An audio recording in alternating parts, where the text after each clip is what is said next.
Before we start, a quick note about what this channel is and what it isn't. This isn't a recap channel, and it's not a highlight reel. We're here for the parts of Panem that happen after the cameras turn away, the systems behind the games, the contracts hidden inside victory, the lives that keep unfolding long after the anthem ends. Each video on this channel is built to slow things down, to follow the logic the capital relies on, the details it hopes you won't connect, and the people who live with the consequences year after year. If that's the kind of Hunger Games analysis you're looking for, you're in the right place.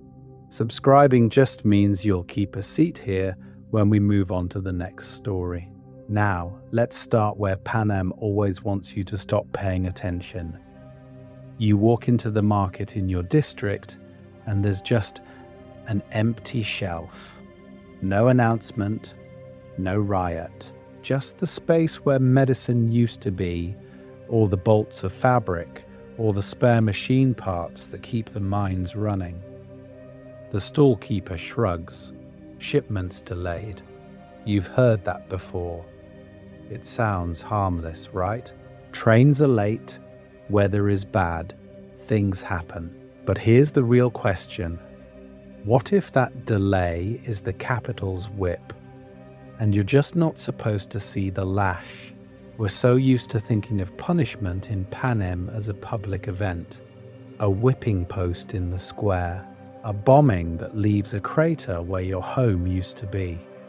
Those are loud. They're cinematic. They make the headlines the capital writes for itself. So why do the punishments that hurt the most come with no speech, no peacekeeper reading charges, no official decree? At face value, it's just a missed train, a new quota, a sudden curfew. But there is a lot to uncover here, because the capital's smartest punishments are the ones it never has to admit to. Think about a factory in District 3 suddenly working double shifts with no explanation, or District 7 getting fewer chainsaws and more hand axes after a rumor of rebellion. No one says, "You're being punished." The official reason is always something vague: resource allocation, seasonal adjustment, natural consequences. So how do you protest something that's supposedly just bad luck? Panem tells itself the Hunger Games are the big tool of control. The arena, the mutts, the cannon fire, the victor crowned in roses. Any victor will tell you the games don't end when you win. That part matters because the spectacle is only the surface. The real power sits in the boring everyday manipulations that never trend on capital TV. This is where we talk about invisible pressure, economic squeezes that mean your district's grain spoils on a siding while capital warehouses stay full. Information control that turns your dead into traitors on the news. Rewards that are actually traps, from peacekeeper bonuses to those shining houses in Victor's village. The promise is comfort, but the relationship is surveillance. So here's the central question of this episode. How does the capital punish an entire district in ways that look random or even deserved? Why does District 2 get better food while 12 starves? And why is that inequality itself a weapon? Why does one district's reward quietly translate into another's shortage? We're going to cover economic pressure, propaganda, and the psychological warfare that keeps districts suspicious of each other instead of the capital. Even the so-called safe suburbs for victors are part of that machine. Because when only a few houses on the hill have power, everyone else learns exactly how small their hope is. And the cruelest part, most districts never even realize they've been punished. They just call it normal. From whips to empty shelves, why invisible punishment matters. The capital doesn't have to drag you to a public square to hurt you. Sometimes it just has to make sure the medicine shipment is late.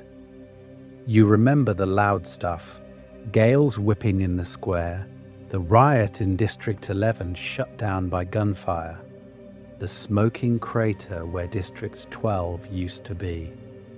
Those moments are cinematic on purpose. They're the trailer for the capital's power. But here's the real question. What happens after the cameras cut away? This is where we talk about the quieter sequel to every spectacle. After a crackdown, suddenly District 11 has more peacekeepers, stricter curfews, and fewer chances to slip food to starving families. After Katniss's stunt with the berries, District 12 doesn't just get threats, it gets an electrified fence, dried up black markets, and new quotas in the mines. No announcement, no speech from Snow, just empty shelves where painkillers used to be and higher prices when anything does show up. So why does the capital sometimes respond with bombs and sometimes with silence? Why does Rue's death spark a riot on screen, but the real punishment shows up weeks later as reduced rations and random inspections? Why does one act of defiance get you a public execution in the square, while another just means your district's coal suddenly fails inspection and everyone works double shifts? At face value, it looks inconsistent, chaotic, Snow raging at a map. But there is a lot to uncover here. The reason the pattern feels invisible is because the capital isn't only punishing behavior, it's shaping imagination. Visible violence teaches you fear today. Invisible punishment teaches you not to even dream about tomorrow. If we only focus on the whips and bombs, we miss the long game. The capital wants districts so exhausted, so busy scrambling for food and medicine, that the idea of coordinated rebellion feels impossible. You can't plan an uprising when your whole relationship to the state is waiting to see if the bread shows up this week. You're not plotting strategy, you're counting potatoes. And here's the twist. Sometimes the punishment wears a rewards costume. A new factory contract for a loyal district, a surprise festival, a temporary ration increase after a games victory. On paper, that's generosity. In practice, those are levers. The capital can pull them back the second a district steps out of line, turning hope itself into a hostage. Victors feel this most. Winning the games earns you a house, better food, a direct line to the capital. It looks permanent. It looks safe. But that part matters because every privilege can be weaponized later. Threaten your family, cut your income, send more peacekeepers to your street. Survival becomes another chain. And this isn't just law trivia. It changes how you read every quiet chapter between uprisings. It means District 12 is in danger long before the bombs fall. And most citizens of Panem never realize they're being punished at all. They just feel tired, unlucky, and vaguely grateful nothing worse happened. So when do those invisible punishments finally backfire? We're going to cover that next. Our angle today, reading Panem like a rigged economy. So here's where we shift lenses. Up to now, we've been talking about moments you can point to. Whippings, bombings, the fence turning on. But what if the capital's favorite punishments are the ones you can't screenshot? The ones that just feel like bad harvests, bad luck, or a bad year? Here's the real question. If you're Snow, why bother announcing a punishment at all when you already control the three things a district literally can't live without? resources, stories, and each other. This is where we talk about Panem as a rigged economy and a media state, not just a backdrop for the games. Instead of only tracking plot, Katniss does this, the capital does that. We're going to cover who sets the grain prices, who edits Caesar Flickerman's highlight reels, and who quietly decides District 2 is loyal while 12 is trouble. At face value, those are just logistics and PR. In practice, they're levers. Medicine, technology, even basic tools move on capital-controlled trains. You don't need a formal decree to punish District 8 for a strike. You just lose a few shipments. You tighten work quotas. You send extra peacekeepers, and suddenly there are curfews, random inspections, and a lot more miscounts in the ration system. On paper, nothing happened. In the streets, everyone is hungrier and more scared. Then there's the story economy. Capital media stereotypes entire districts, the glamorous careers from 1 and 2, the noble fishermen from 12. That part matters because once you brand a district as a problem, any shortage there looks deserved. Other districts don't see punishment. They see a cautionary tale.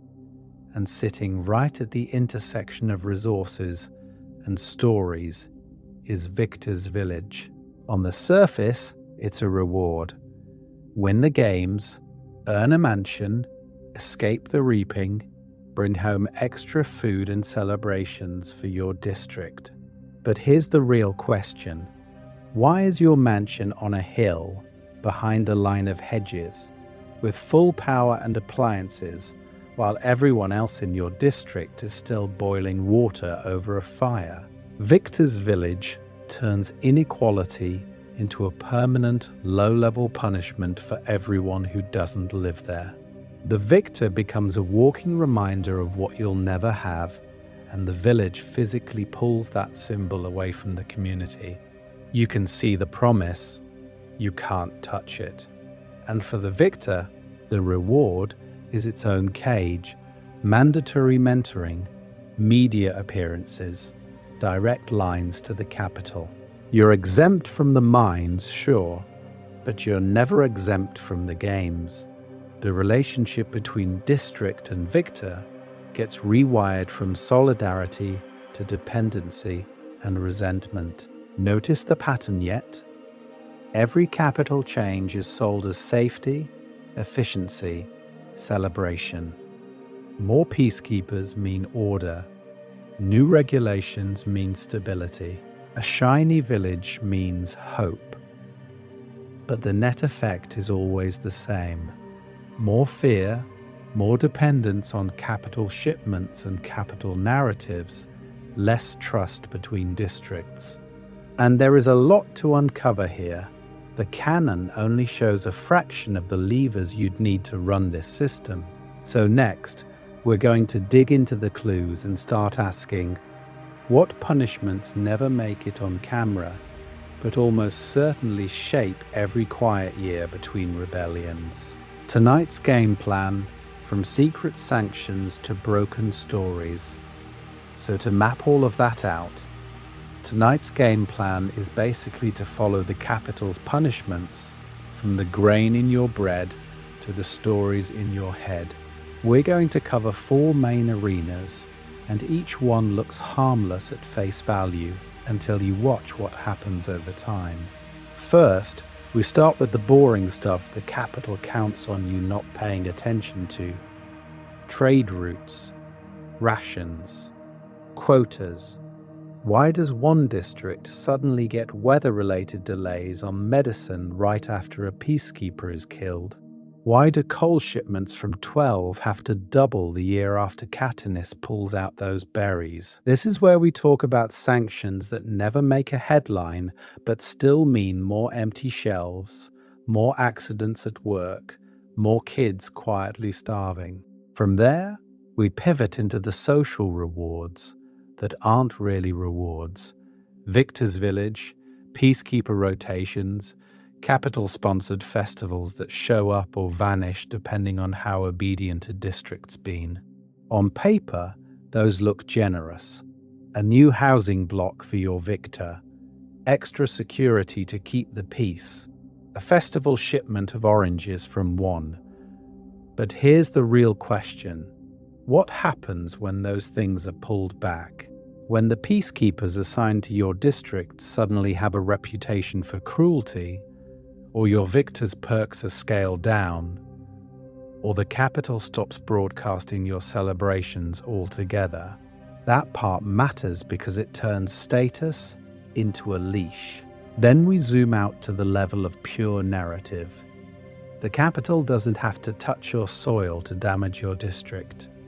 It just has to edit you out of the story. Or worse, recut you into a villain. Why does 11 only show up as volatile farm workers? Why is 12 framed as pathetic and backward until the moment it needs to be a symbol of treason? We're going to cover how propaganda reels, selectively edited games footage, and victory tours let the capital punish a district's reputation so thoroughly that other districts start policing it for them. After that, we dive into psychological warfare between districts. Unequal treatment, manufactured rivalries, the whole favorite district system. Why does one get better training facilities while 10 gets barely functional medicine?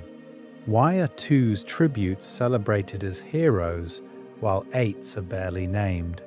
There is a lot to uncover here about how those imbalances keep everyone too busy resenting each other to notice the pattern coming from the same capital every time. Near the end, we'll switch into speculative world building and ask, what probably happened off-page? What sanctions hit 11 after Rue becomes a symbol? Or 4 after Finnick starts telling the truth? Or 3 after BT literally shorts out the games? We'll close by tying all of this back to hope versus fear, and why invisible punishments might be the capital's scariest weapon of all. Because if you can't see the punishment, how do you know when the games ever really stop? If you're new to the arena, so if you're hearing all of this and thinking, wait, I did not realize Panem's economy was going to be involved today, quick pause. If you're new here, this channel basically lives in the world of Panem.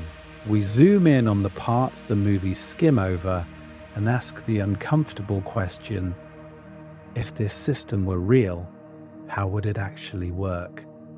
Not just the spectacle of the games, but the boring, terrifying machinery behind them. At face value, a lot of Hunger Games content stops at recap. Here's who won, here's who died, here's the emotional damage, all important. But here's the real question. What does it mean that the capital controls every train schedule, every medicine shipment, every broadcast angle of a random riot in District 11? That part matters because it turns Panem from a backdrop into a fully functioning political and economic system you can dissect. On this channel, we're going to cover the games the way you'd cover a real regime. Why does a victor get a mansion but not actual freedom? Why does one district get career academies while another gets peacekeepers rotating in every few months as if they're on a very armed study abroad? Why does Snow promise order on camera while quietly cutting rations off screen? There is a lot to uncover here. We treat Victor's Village, Tesserae, even those capital-sponsored festivals, as policy tools, not just set dressing. We ask why District 2 becomes the capital's favorite blunt instrument, why 12 is framed as hopeless, and how that relationship between center and districts keeps everyone too busy surviving to notice patterns of punishment. So if you enjoy unpacking how the capital really works beyond the arena, how a missed shipment of medicine can be a threat, how a sudden new quota can be a warning, you'll probably want to stick around. We go district by district, victor by victor, rebellion by rebellion, and ask, what's the hidden cost? What's the invisible bill Panem is paying for every gift the capital sends? Soft ask here. If you want to catch future breakdowns of districts, victors, and the rebellions that almost happened but never made the history books, you can subscribe or just mentally join this extremely specific corner of the internet. That way you don't miss the speculative punishments and world building later in this video and in the ones coming next. Because from this point on, think of the rest of the video as a guided tour through the capital's invisible weapons. We'll be your law analyst and your slightly unhinged Panem economist, walking you through trade restrictions, propaganda, and psychological warfare as if they're exhibits, ready to see how a capital can ruin a district without ever firing a shot. Good. Let's go back into the arena that never ends. The capital's first invisible weapon, the supply chain no one owns. So if the capital can ruin a district without firing a shot, what's their first invisible weapon? A supply chain that technically belongs to everyone. On paper, every district produces something: coal, lumber, luxury goods, weapons. But here's the twist. Every district also depends on the capital for the things that actually keep people alive long enough to work. This is where we talk about medicine, advanced tools, replacement parts for ancient machines, processed food you can't grow in a frozen field, even basic technology for communication and record keeping. At face value, that sounds reasonable. Of course, a central government would coordinate distribution after a war, right? But here's the real question. When the only legal way to get antibiotics, painkillers, or a new gear for the grain separator is through capital-regulated shipments, what does that do to the relationship between a district and its ruler? It means every crate, every train car is a pressure point. There is a lot to uncover here, because on the manifest, it never says punishment, it says weather delay. It says track damage outside District 6.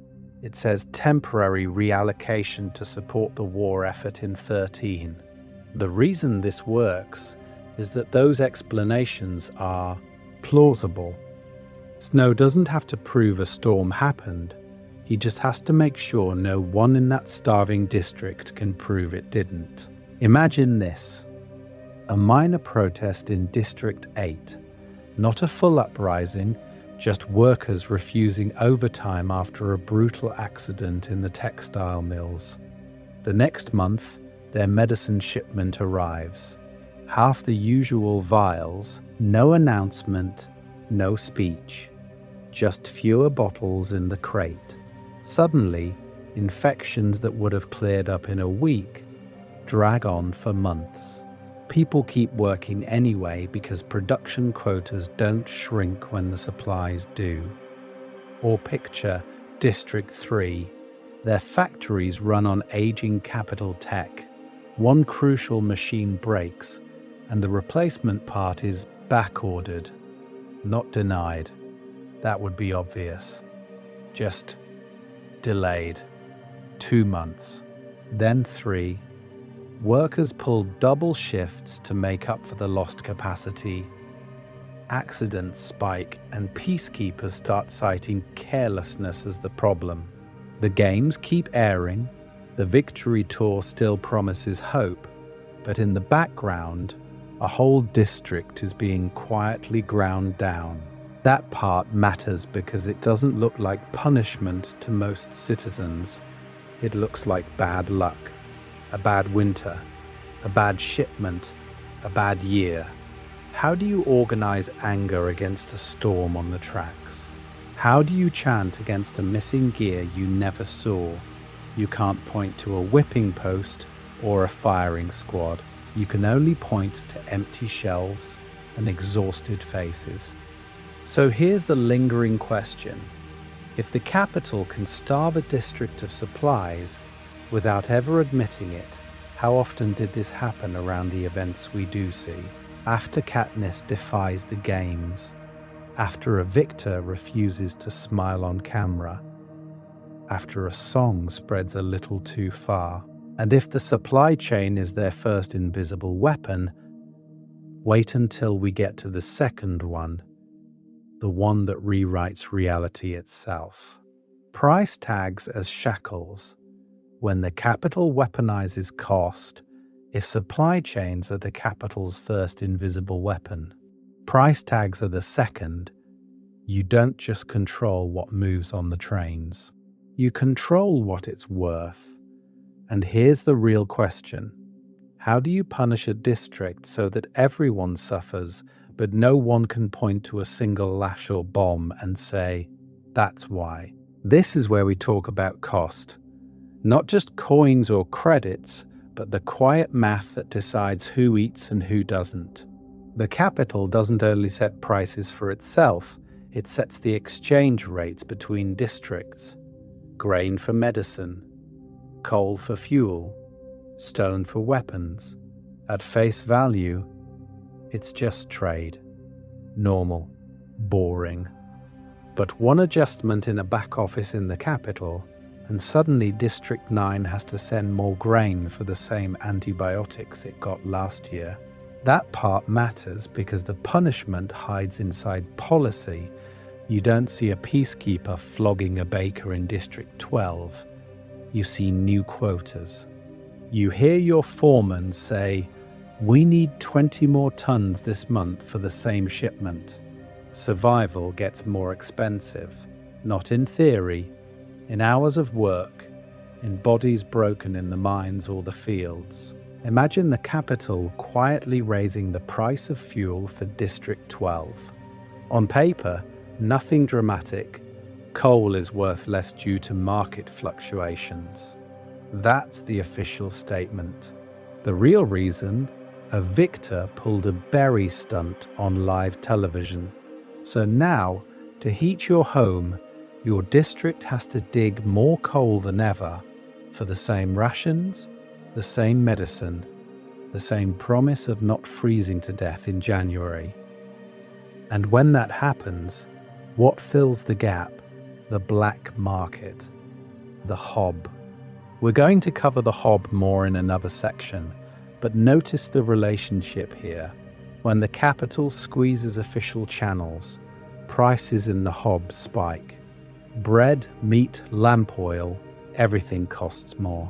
To the people in 12, it feels like bad luck, a harsh winter, greedy traders. But the original pressure starts far away, in a room they'll never see. Here's the twist. When the capital cracks down on smuggling or sends stricter peacekeepers, they claim it's about order, safety. In practice, it just drives prices even higher. The poorest tributes families, the ones already taking tesserae, are the first to break under that weight. The games don't need to start. The arena is your pantry. Now scale that across Panem.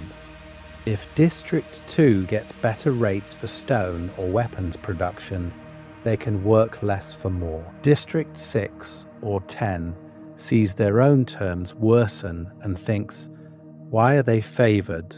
Why are we lazy or cursed? Unequal pricing becomes a story about which districts are loyal and which are trouble. There is a lot to uncover here, because that resentment is not an accident. It's engineered. You're too busy blaming another district to notice the capital is the one writing the rules of the game. And if they can rewrite value, what else can they rewrite? Not just prices, but memories, records, even the story of who rebelled first. That's the next layer of punishment. when the capital doesn't just tax your labor, it edits your reality. Quotas, overwork, and the punishment of exhaustion. The capital doesn't have to erase your reality all at once.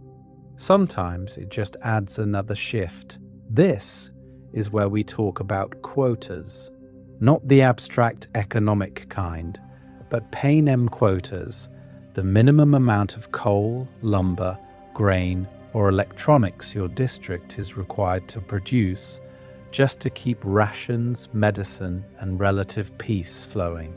At face value, it sounds neutral, efficient, reasonable for a nation that survived a war.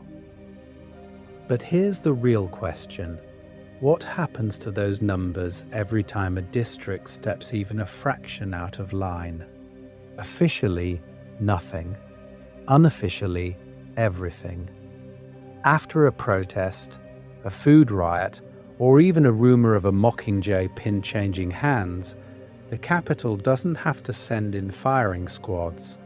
It sends paperwork, emergency war preparation orders, temporary stability measures. The quota for District 12's coal quietly jumps by 20%.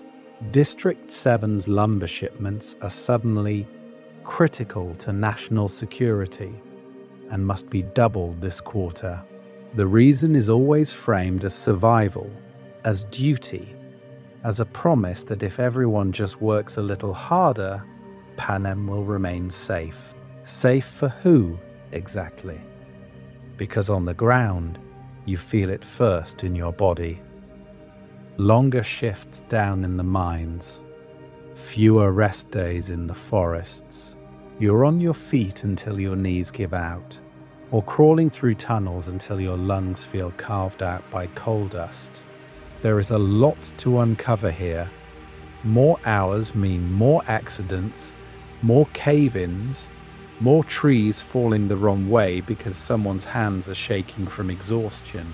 The capital doesn't have to flog you in the square when it can quietly let gravity and fatigue do the damage. And notice who's enforcing it. Peacekeepers aren't just walking the streets anymore. They're pacing the factory floors, the mine shafts, the loading docks. They're not only checking for weapons or seditious talk, they're checking output, clipboards instead of whips, but the threat behind them is the same. Fall behind on your quota, and suddenly your whole shift is on report. So do you slow down and risk everyone's rations, or push through and hope you don't pass out by the conveyor belt? That part matters because this punishment is collective by design. Maybe only 3 people in your district ever whispered about rebellion. But now every household feels the fallout in sore muscles and missed meals. When your 12-year-old cousin is dragged onto a double shift because we can't afford another shortfall, who do you blame? The distant capital you never see, or the neighbor whose son was caught with contraband bread? Here's the cruel relationship the capital is building. Dissent equals more work for everyone. Every rumor of resistance means your mother's back hurts worse. Your father's hands split deeper. Your own chance to meet in secret disappears because you're too tired to stand. You don't have time to organize when you're collapsing on your feet. So if you're a district citizen and every time someone steps out of line your work gets harder, who do you start to resent? The capital or the rebels? That's the point. The gains show you spectacular punishment once a year. Quotas let the capital punish you every single day. But what happens when even that isn't enough? When work, hunger, and fear still don't stop symbols from spreading? Then the capital reaches for something even colder than exhaustion. The reward that hurts. Victor's village as a silent sanction. Then the capital reaches for something even colder than exhaustion. It builds a reward. On paper, Victor's village is the dream. You win the games, you get a house with working electricity, hot water, full cupboards, and space. At face value, it's the one visible promise the capital actually keeps. But here's the real question. Why put that row of pristine homes right on the edge of a starving town, where everyone else can see them every single day? You walk past District 12 Square, all coal dust and broken windows, and there it is on the hill, a neat ring of clean painted houses with glass intact, and chimneys that actually smoke in winter. That visual contrast is the point. Every cracked wall in the seam makes the white trim of Victor's village brighter. Every empty shelf in the hob makes the Victor's stocked pantries heavier. The relationship between those spaces is the punishment, because this reward doesn't just elevate the victor, it quietly accuses everyone who didn't win. If one person from your district can have heating, medicine, and a soft bed, then why don't you? The capital doesn't have to say, your suffering is your fault. The layout of the district says it for them. The village normalizes inequality as something natural, even earned, and suddenly the capital looks generous instead of oppressive. They didn't starve you, you just didn't bring them a victor. This is where we talk about social fracture. Victors are pulled out of their neighborhoods and planted in this little capital suburb, physically separated from the people they grew up with. Kids in the seam can point at Katniss's windows, but they can't knock on her door. Over time, that distance curdles. Is Haymitch a hero, or the drunk in the big house who gets capital shipments while you trade tesserae for bread? That part matters because resentment that should flow upward toward the capital can get rerouted sideways, straight at the people who survived its games. And the capital feeds that perception. They make sure you see victors on television in tailored clothes, eating rich food, touring the capital. You don't see the nightmares, the surveillance, the mandatory mentoring. You just see comfort. The psychological message is incredibly simple. We could make your whole district look like this, but we won't. Not unless you play our game on our terms and give us children who can entertain us. So what happens when a district steps out of line? The capital doesn't always need whips or bombs. It can tighten rations while the victors' lights stay on.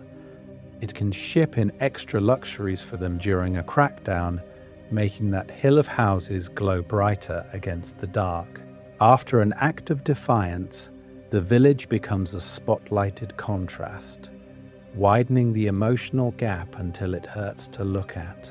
And if Victor's village is the carrot sharpened into a knife, what does the capital do when even that envy and distance stop working? Then we have to talk about how they rewrite the story itself. Peacekeepers as a moving threat, rotations, curfews, and quiet crackdowns, not just in speeches and broadcasts, but on the ground, with boots and guns and clipboards, because the capital has a weapon that looks boring on purpose. Peacekeepers. At face value, they're just the police. But here's the real question. Why does their presence feel different from district to district, from year to year, even week to week? This is where we talk about peacekeepers as a moving threat. Their numbers, their mood, even their orders are not fixed. The capital can quietly flood a district with fresh troops or thin them out overnight, and they never have to say, "You're being punished." They just change the ratio of white uniforms to regular people, and everyone in that district feels the answer without a single official announcement. Look at District 12. Before Katniss becomes a victor, enforcement is almost a joke. You have Cray, the drunk head peacekeeper, who looks the other way on poaching, on the hob, on the black market that literally keeps people alive. There is a tacit relationship there. You pretend to follow the rules, they pretend to enforce them. The games happen, tributes die, and life drags on. So why the change after the berries? Suddenly, new peacekeepers arrive, not locals. Hard, disciplined, anonymous. Thread takes over. Whippings in the square. Public executions threatened. The hob isn't just shut down, it's burned out of existence. On paper, it's a policy change, a necessary security measure after a victor's stunt. In reality, it's the capital saying, "You embarrassed us on live television, so now your whole district pays." That part matters because it shows how punishment can hide inside routine. Curfews get imposed or moved earlier. Patrols double. Random inspections of homes become normal for contraband or for your safety. But who gets those curfews first? The district where someone sang the wrong song? Who gets the surprise inspections? The place where someone slipped bread to a runaway or repeated a rumor about rebellion? Here's the twist. None of that has to be framed as revenge. The capital's narrative is always about order, stability, preventing chaos. Meanwhile, you're the one standing in a freezing doorway at midnight while peacekeepers search your house because a kid in your district once held up 3 fingers in a crowd. And the peacekeepers themselves? They're rotated, constantly. They don't settle, they don't form roots, they don't build empathy. You don't get 10 years of knowing the baker's son before you're told to shoot him. You get posted, you follow orders, you leave. We're going to cover why that's so effective. It severs any potential relationship between enforcer and enforced, so harsh commands feel less like personal betrayals and more like standard procedure. So here's the real question. How many times did District 11 or 8 see those sudden spikes in peacekeeper presence after a small, unreported act of resistance we never hear about? A sabotaged machine, a work slowdown, a song. If the games are the public warning, these quiet crackdowns are the invisible follow-through, teaching every district what happens when hope gets too loud. And if the boots on the ground can be dialed up and down this easily, what else can the capital quietly adjust? Next, we have to look at the economy itself. Festivals, feasts, and fake generosity. Social control disguised as fun. If the capital can twist the economy with a dial, it can turn punishment into a party. This is where we talk about victory tours, harvest festivals, and those sudden games feasts that show up in districts that usually can't keep bread on the table. At face value, they look generous. A victor rolls in on a train. The square is draped in banners. There's music, meat, sugar, maybe even medical supplies. For one night, the district steps into a parallel universe where the shelves are full and the peacekeepers are smiling. But here's the real question. Why does that bounty only appear on a schedule the capital controls? The pattern is the point. A district that's been under quiet economic pressure for months, shipments delayed, quotas raised, rations thinned out, suddenly gets a lavish celebration when a game's anniversary or a victory tour lines up. The message is, remember the feast, not the famine. Your last memory isn't the empty pantry. It's the overflowing table the capital gifted you. There is a lot to uncover here, because these events aren't random holidays, they're targeted pressure releases. Production's been slipping in a coal district. Suddenly, there's a harvest festival with extra grain, and a speech about how the capital believes in their promise. No reported dissent in a fishing district for a full year. Great. They get a games-themed feast with Capitol cameras rolling, children waving homemade trident flags, everyone performing gratitude on cue. That part matters because the generosity is conditional. The relationship is spelled out in a dozen subtle ways. Good production numbers mean a bigger celebration.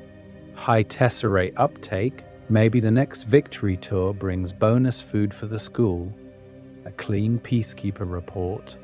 No graffiti, no whispers about rebellion, and the capital might send performers, fireworks, extra medicine. You're not just being fed, you're being graded. And when a district displeases the capital, the knife turns without a single official decree. The same festival can be scaled back until it feels more like a reminder than a reward. Fewer tables, thinner soup, no extra shipments, just the bare minimum rations. The music gets somber, the speeches colder. Or the event is skipped entirely, written off as a scheduling issue or a transport problem. On paper, nothing has changed. On the ground, morale drops through the floor. So why is this so effective? Because it blurs cause and effect. Was the missing feast a punishment? Or just bad luck with the trains? Did your district earn that sudden abundance? Or was it always there waiting to be dangled in front of you? When joy and relief arrive only through capital timing, you start treating obedience as insurance. And if you can't tell when you're actually being punished, how do you ever know when you're free? The next layer of control answers that by going after something even more fragile than food. The story your district is allowed to tell about itself. The punishment of silence, how the capital edits history in real time. The capital doesn't just punish with whips and bombs. It punishes with edits. On paper, the capital news doesn't look that dangerous. It's just reporting on the games, on riots, on the latest fashion in Caesar Flickerman's hair, right? But here's the real question. What happens when the same system that films your suffering also decides which parts of it are allowed to exist in anyone's memory at all? This is where we talk about silence as a weapon. Capital media doesn't simply describe events. It curates reality. If a district starves and no camera pans to it, did the punishment really happen? If a peacekeeper crackdown gets labeled a necessary security measure, does anyone outside your district ever see it as violence? The relationship between what's real and what's reported is completely owned by Snow. Look at Rue. To you, her death is one of the rawest moments in the arena. Katniss sings, covers her with flowers, and for a second you feel the games crack. But on capital screens, Rue becomes a brief emotional beat, a tragic close-up, then a tasteful cutaway to sponsors tearing up over how moving the loss is. The capital turns a child's death into a rating spike, then moves on before it can become a reason to question the games themselves. Thresh is an even sharper example. His choice to spare Katniss after Rue's death is huge. At face value, it's just one tribute showing mercy. In context, it's a district saying, "We see you. We know this isn't your fault." That part matters because it's inter-district solidarity right in the middle of the arena. So of course the broadcast trims it down, reframes it as a random act of honor, a quirky character trait, instead of a quiet refusal to play by capital rules. And when an entire district pushes back, suddenly it's not an uprising, it's a riot. Not a protest, but criminal disturbances. You hear those exact phrases in Catching Fire when Plutarch and Snow discuss unrest. The reason that language matters is simple. If the district is always the problem, then every punishment is just a response. Starve them? They brought it on themselves. Increase peacekeeper patrols and curfews? Just restoring order. Here's the twist. Most districts only ever see their own slice of this edited world. District 8 doesn't get a full picture of what's happening in 11. 12 has rumors about 2, but no verified footage. We're going to cover how the capital controls travel and communication later, but the media blackout is the foundation. You can't see the pattern of targeted punishments if you're trapped in your local feed. Psychologically, that's devastating. If your mine accidentally collapses right after a whispered act of defiance, and no one outside your home district ever hears the timing, were you really punished? Or are you just cursed? If your whipping is aired as proof of your own rebellious nature, how long before you start to believe you deserved it? Being told your suffering is your fault isolates you. Being told it never happened anywhere that counts makes resistance feel pointless. And once the capital controls the past in real time, it can start rewriting something even more intimate than news footage: the symbols and people you're allowed to hope in next. Stereotypes as sanctions. Unruly 12 versus loyal 2. Once the capital owns your symbols, it can move on to something even sneakier. Your personality. Every district in Panem doesn't just have an industry. It has a curated character profile the capital feeds to its citizens. At face value, it looks harmless, even fun.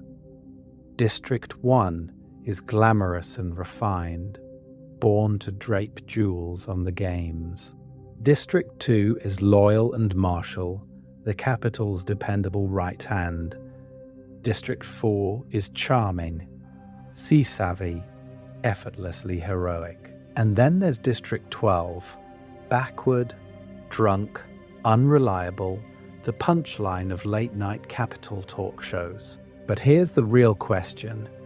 Why does the capital care so much about giving entire populations a personality quiz result?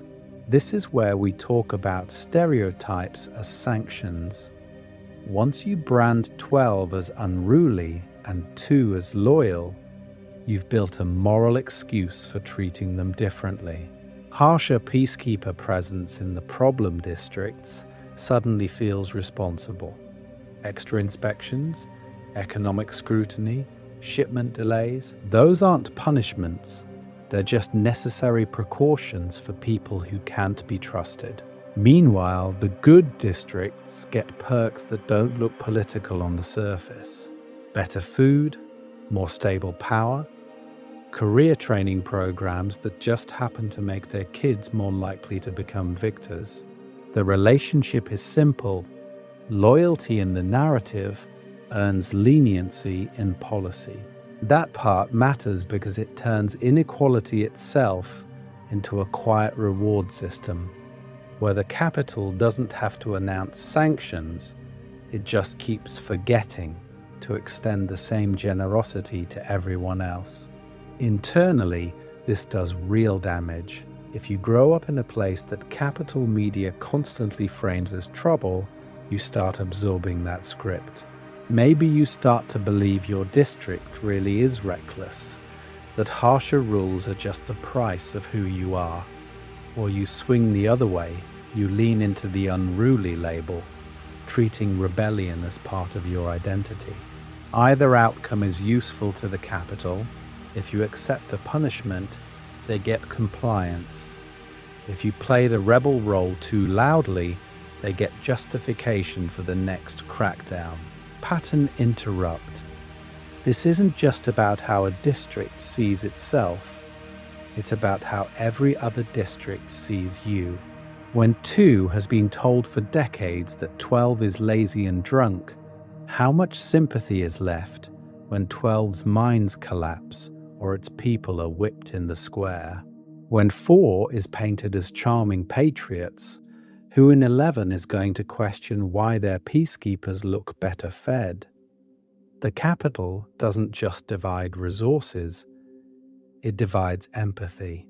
So we're going to cover one more uncomfortable question: how much of what you know about each district is actually true?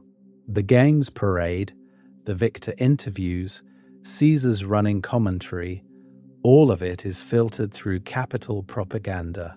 If the story of unruly 12 inches or loyal 2 inches is already a kind of invisible punishment or reward, then every policy built on top of that story is punishment with plausible deniability.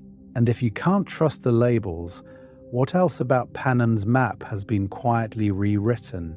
When a district vanishes from the screen, so if the capital can quietly relabel a place on the map, what happens when it just stops showing the map at all? When a district doesn't get called unruly or loyal, when it barely gets called anything.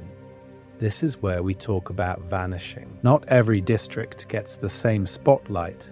You know this instinctively from the game's broadcasts. Some tributes are practically reality stars before the gong even sounds. Districts 1, 2, 4. Endless training footage, stylists, gossip about who's favored.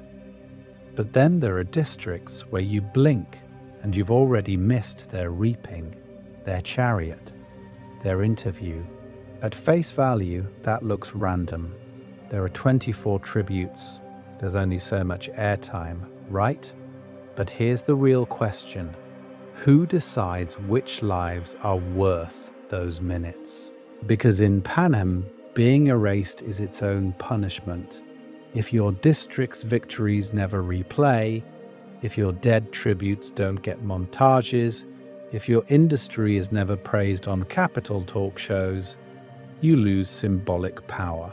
No narrative, no leverage. You can't point to a beloved victor and say, "You owe us," if the capital has already trained everyone to forget their name. That part matters because politics in Panem runs on story as much as on whips and peacekeepers. Take District 11. After Rue's death, we see something the capital never intended. A salute, a spark, an implied uprising. That moment is dangerous precisely because it breaks the assigned stereotype of 11 as quiet, overworked, obedient. So what's the cleanest way to smother that new symbol without creating a martyr? You don't bomb 11 on live TV. You just stop looking at them. Imagine the next games after Rue. The cameras linger a little less on 11's tributes. Their mentor segment gets trimmed for time. The recap skips their harvest festivals, their songs, their faces in the crowd. Peacekeepers still flood the orchards, quotas still rise, but the rest of Panem stops seeing them as anything except a number on the tribute board. We're going to cover economic punishments later, but this is the narrative version, a sanctions regime on meaning. Victors from these less favored districts feel it first. A victor from one gets a full interview arc, a carefully crafted talent. Capital parties, a victor from 11 or 10. Maybe their interview is cut short, their trauma turned into a single tragic soundbite. No follow-up specials, no merch, no lingering reaction shots when they mentor new tributes. The relationship between victor and district is supposed to carry hope. A promise that someone from your soil can speak back to power. Cut the microphone, and you cut that hope. And once some districts barely exist on screen, something even colder becomes possible. If the capital can make a district's story disappear, what else can it edit, exaggerate, or invent to turn districts against each other without ever firing a shot. Divide and obey, manufacturing rivalries between districts' story on screen. What happens when it starts rewriting the relationships between districts too? At face value, Panem looks like 12 isolated problems. But here's the real question. How much of that isolation is natural, and how much is engineered so no one ever points their anger in the same direction? This is where we talk about the games themselves as the first and loudest wedge. Every year, the capital doesn't just kill children. It assigns enemies. District 1, 2, and 4 are trained from birth to see the arena as their hunting ground, to see everyone else as prey, and in return, the rest of the map is taught to see them as villains, the smug careers who volunteer, the ones who enjoy the games. You're not supposed to notice that the real architect is sitting in the stands. There is a lot to uncover here, because that framing doesn't end when the cannon fires for the last time. The victor, from a career district, comes home to parades, better rations, prestige. Their district gets more peacekeepers, but also more privileges, more chances to train the next batch. Meanwhile, a place like 11 or 12 might get a brief food delivery and then right back to empty shelves. The message is simple: compete harder or stay at the bottom. Compete with each other, not with the capital. Economically, the same pattern repeats in quieter ways. The capital can award a new weapons contract to 2, or better textile prices to 8, and then broadcast that success story across Panem. Why did 2 get upgraded housing? Why did 4 get a new training center? The public reason is hard work and loyalty. The hidden function is jealousy. If you're from 6 or 10, you're meant to resent the career districts, not the system that controls every shipment, every quota, every sudden delay in medicine. That part matters because favoritism is a double-edged tool. On one side, it rewards loyalty. On the other, it punishes everyone else with constant comparison. You're not just poor. You're poor next to a district your television keeps showing you as better fed, better armed, better treated. Hope gets redefined as maybe we can be more like 1 or 2, instead of maybe none of us should be starving. And then there are the rumors. You can imagine capital broadcasts hinting that 11 is volatile, that 12 is lazy, that 8 is always on the edge of unrest. Why would you risk smuggling or sharing information or planning a strike with a district you've been told is unreliable or violent? Propaganda does the work of 1,000 peacekeepers by making alliances feel dangerous before they even start. Here's the real question. How do you punish a district? If 8 protests, the capital doesn't just tighten 8's rations. It quietly boosts 2's privileges, maybe announces a new academy, a special celebration for their continued loyalty. Suddenly, 2 has even more reason to defend the status quo, because any crack in the system might threaten their edge. So when rebellion finally sparks, it isn't starting from a neutral map. It's starting from a board the capital has preloaded with rivalries, stereotypes, and unequal rewards. And the next invisible punishment we need to look at is what happens when the capital starts moving actual bodies around that board: peacekeepers, informants, and even victors themselves. Favored children, forgotten siblings. The career district illusion. The capital doesn't just move peacekeepers and victors around the board. It moves entire districts into roles. This is where we talk about the so-called career districts. On paper, 1, 2, and 4 look like the capital's favorite children. better food, semi-legal combat training that somehow never quite violates the rules. At face value, it reads as a reward system. Be loyal, send strong tributes, get upgrades. District 1 turns luxury into a job description. Their kids grow up around gemstones and fine craft, then learn to wield swords almost as early as they learn to carve. District 2 has fortified housing, weapons training, and a pipeline straight into the Peacekeepers. District 4's fishing industry means protein, muscle, and nets that double as practice for snares in the arena. The result? A much higher chance of producing a victor and a culture that treats the games as a career fair instead of a death sentence. But here's the real question. Why make that gap so visible? Why let some children train in arenas while others in 11 or 12 aren't even allowed a rusted knife?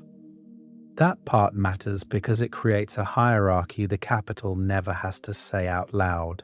Career districts are framed as deserving their advantages. They're disciplined, they're loyal, they perform. So if you're starving in 10 or 12, the quiet implication is brutal. You must have earned your suffering. There is a lot to uncover here in terms of psychology.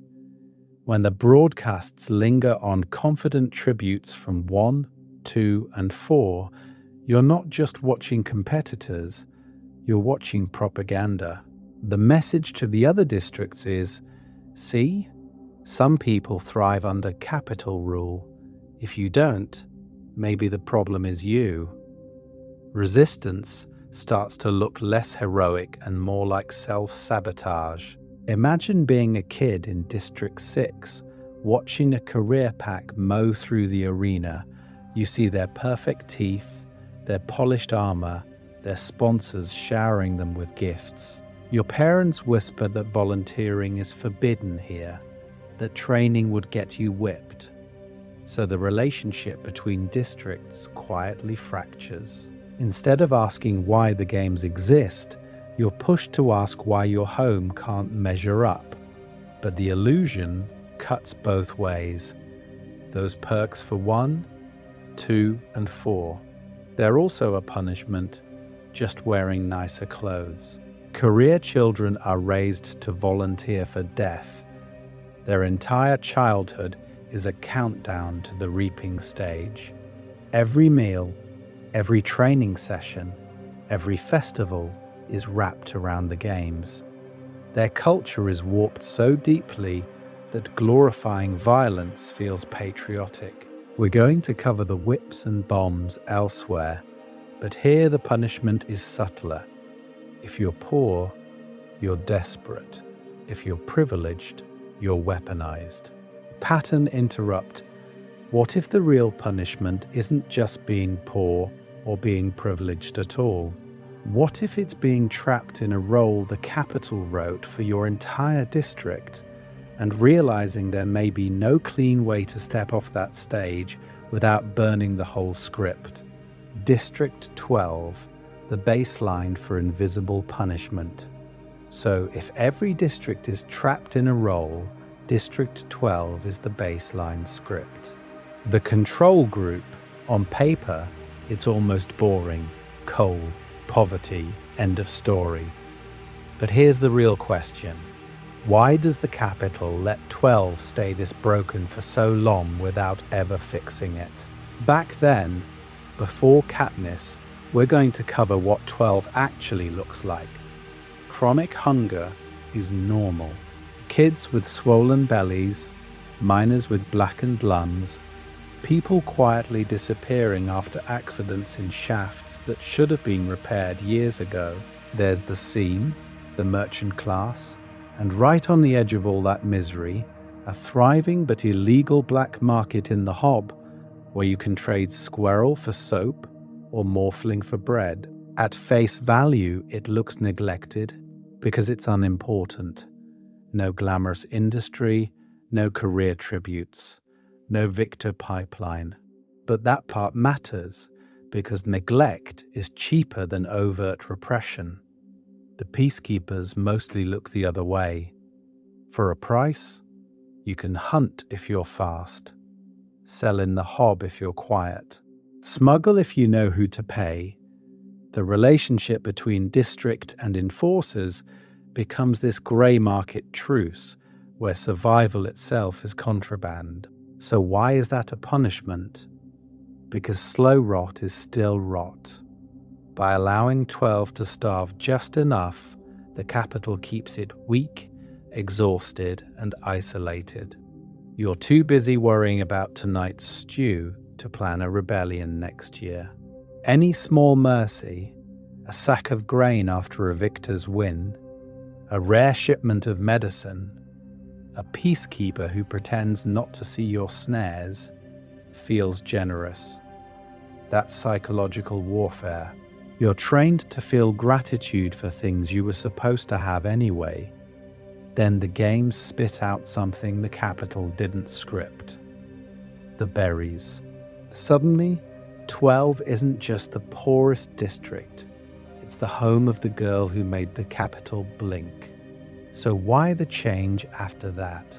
This is where we talk about visible punishment stacked on top of invisible punishment. New peacekeepers arrive, harsher, cleaner, less corruptible. The hob is burned down in a fire.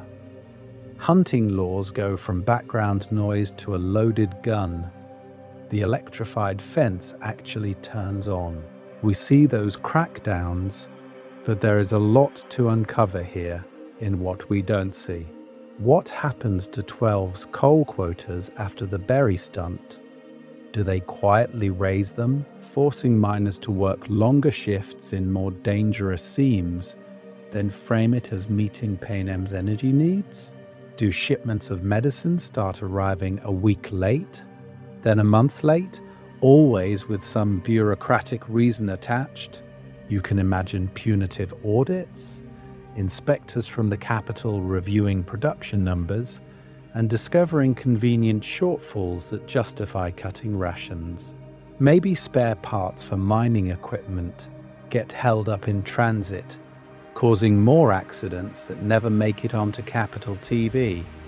On screen, 12 is calm. Off screen, the screws are turning. And here's the real question.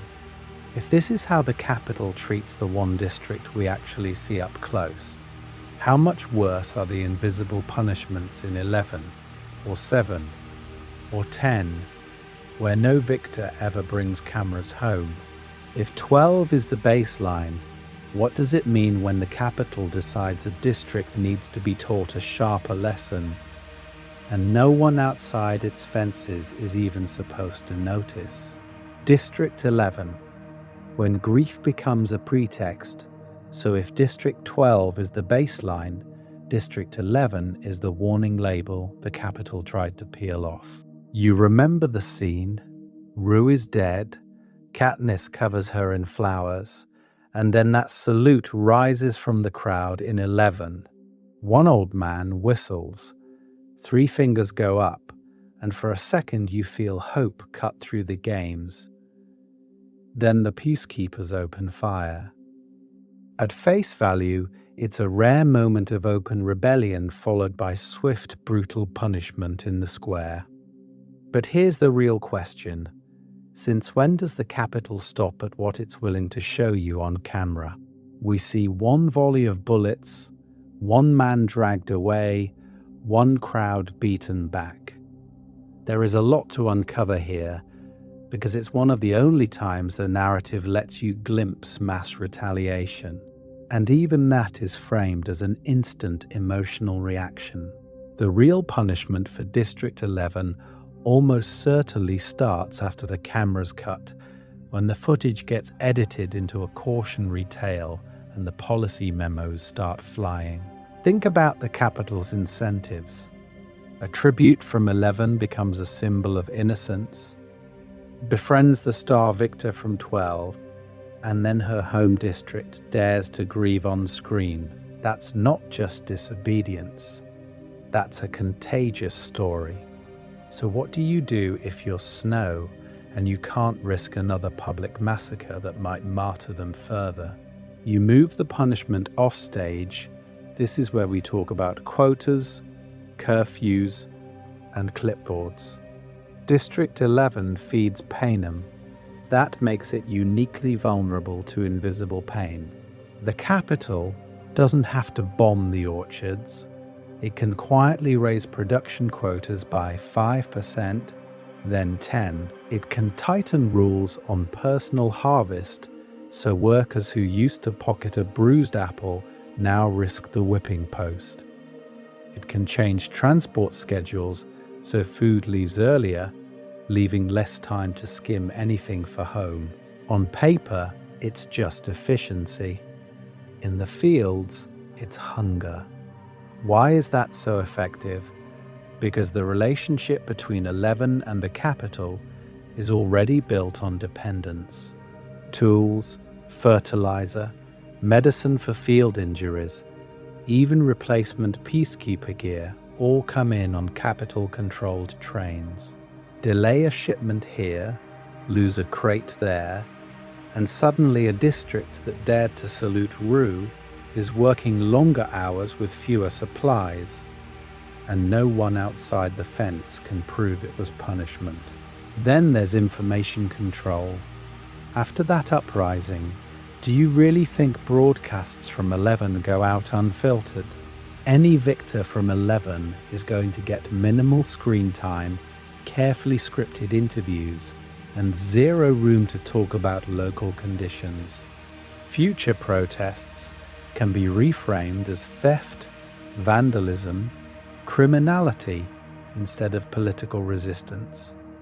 The capital doesn't erase 11, it stereotypes it. So if District 11 is punished with bullets in the square and hunger in the fields, what does that tell us about the capital's real priorities once a symbol like Rue appears? And how many other districts are being starved into silence without a single televised shot? The mid-tier mystery, Districts 5, 6, 9, and 10 in the crosshairs. If Districts 11 is the cautionary tale we're allowed to see, Districts 5, 9, and 10 are the chapters the capital keeps off camera. And here's the real question. What happens to a district when the punishment is designed so no one can point to a body in the square? At face value, these are mid-tier places, not glamorous careers, not the tragic coal backwater, power, transport, grain, livestock. Necessary, but not narratively flashy, which is exactly why there is a lot to uncover here. When the story barely glances at them, the capital suddenly has room to do whatever it wants, then blame it on weather, shortages, or technical difficulties. In a nation where the capital controls the grid, energy becomes a switch you can flip on a map. Imagine a tribute from 5 pulling a Johanna-style stunt in the arena, smashing cameras, refusing to play along with the interviews, turning the power of the games back on the people who run them. The capital doesn't need public whips for that. It just quietly cuts their energy quotas by 10%, then 20%. Suddenly, the district is on rolling blackouts. Factories stop mid-shift. Food spoils. Children do homework by candlelight, while capital anchors talk about infrastructure strain and maintenance delays. That part matters because it looks neutral. Who can prove that a week of blackout wasn't an accident? But everyone in 5 would understand the relationship between what their tribute did on screen and what their families endure off-screen. The message is clear. Embarrass us, and we dim your world. Then District 6. Transport. This is where we talk about trains, fuel, and schedules. The veins of Panem. Canon hints at drug abuse and exhaustion there, which already tells you something about pressure. So picture a small act of sabotage. A worker in 6 delays a train carrying peacekeepers after a brutal crackdown in another district. It's barely a blip in capital news. But the response? System-wide security upgrades.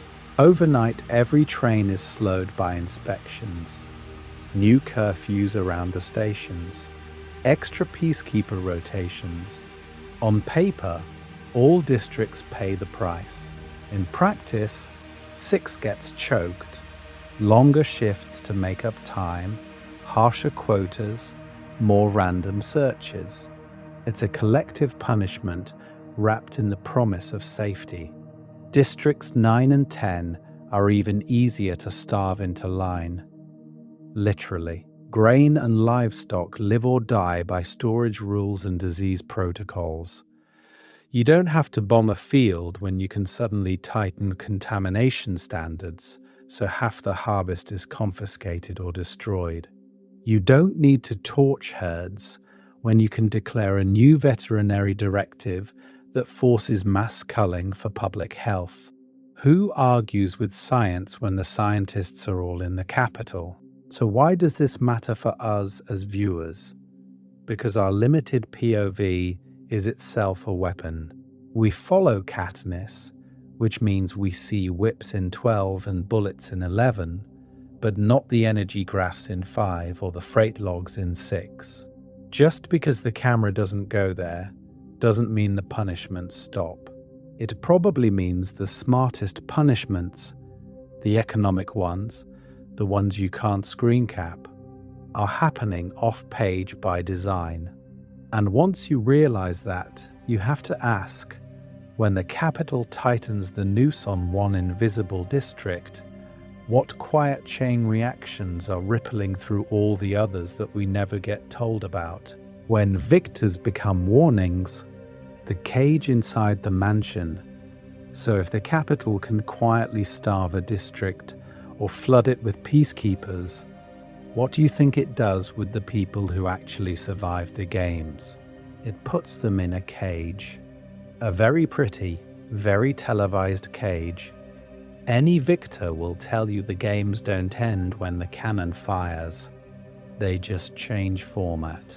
At face value, you win a mansion, steady food, and freedom from the reaping. But here's the real question. What does the capital demand in return for that so-called freedom? The answer is conscription. You don't retire as a victor, you get drafted into a lifelong role. This is where we talk about mentoring, interviews, tours, and the uglier things the text only hints at. Victors are forced back into the arena every year, just in a different costume. They train children from their own district, coach them, then watch them die on screens they can't turn off. They're marched onto Caesar Flickerman's stage to perform trauma on cue, to cry at the right moment, to sell the narrative that the capital system still works. And for some, especially from the more favored districts, there's the unspoken contract. You belong to capital elites on demand. Snow weaponizes their bodies the same way he weaponized their fear. That part matters because it doesn't just punish the victor, it punishes home. Imagine being a kid in District 12, staring up at Victor's village and knowing your hero spends every year helping send more of your classmates to die. The relationship between District and Victor curdles. Hope gets sour. You can't fully hate the games without also hating the person the capital parades as your success story, and that's exactly the tension Snow wants. And the mansion itself, it's not just a reward, it's a surveillance node. There is a lot to uncover here if you think about Victor's village as one of the most monitored spaces in each district. Cameras are cheaper than peacekeeping forces. Microphones don't need sleep. Any gathering there, other victors visiting, district leaders dropping by, even a suspicious number of cousins at dinner, pings some bored technician in the capital. Why send an army when you can just re-watch the footage? So why is that so effective? Because victors become leverage. Threaten them and you control their home. Punish them publicly and you don't have to bomb a district. You just break the one person everyone's been trained to watch. Think of Sinner being executed on live feed, or Haymitch constantly threatened through the people he cares about. The message is simple. If this is what we do to our winners, imagine what we'll do to you. And here's the question that should really bother you. If even the winners are living in a gilded prison, what kind of hope is the capital actually trying to sell? And what happens when that hope finally snaps? Why not just rule by terror? The meta question. So if the capital can bomb District 12 into a smoking crater, why bother with any of this? Why play around with edited broadcasts, tightened quotas, or mysteriously empty medicine shipments when you could just rule by open terror and be done with it? At face value, pure fear sounds efficient. One public whipping, one mass execution, and the message is clear. Step out of line. Get crushed. But here's the real question. If terror is so effective, why is most of Panem's punishment invisible, deniable, and wrapped in the language of order and policy, rather than open revenge? This is where we talk about stability. Constant high-volume violence doesn't just scare people, it synchronizes them. Shared trauma is a powerful bonding agent. If every district is watching their children burned on live TV every week, at some point the relationship with the capital stops being complicated and becomes very simple. Us versus them. And once you're already living in a waking nightmare, rebellion stops feeling risky and starts feeling inevitable. Snow does not want inevitable. He wants maintenance. He wants people to wake up exhausted, not enraged. That part matters because terror has a ceiling. You can only flog so many people in the square before the crowd stops crying and starts calculating. Who's armed? Where the Peacekeepers reload? Which fence posts are rusted through? Subtle punishments work differently. If your district's grain shipment is delayed after a minor protest, is that punishment or coincidence? When Peacekeepers in 12 suddenly triple patrols after Katniss sings a certain song, is that about security or standard procedure? If you can't prove you're being targeted, you're more likely to blame bad luck, bad leadership, or even yourself than to risk your life fighting back. There is a lot to uncover here. Economic sanctions, shifted quotas, quietly revoked permits for travel or trade. These all hurt, but they don't come with a dramatic speech from the capital saying, "You're being punished." That ambiguity is the point. It keeps districts guessing instead of uniting around a clear, shared grievance. And then there's the image problem.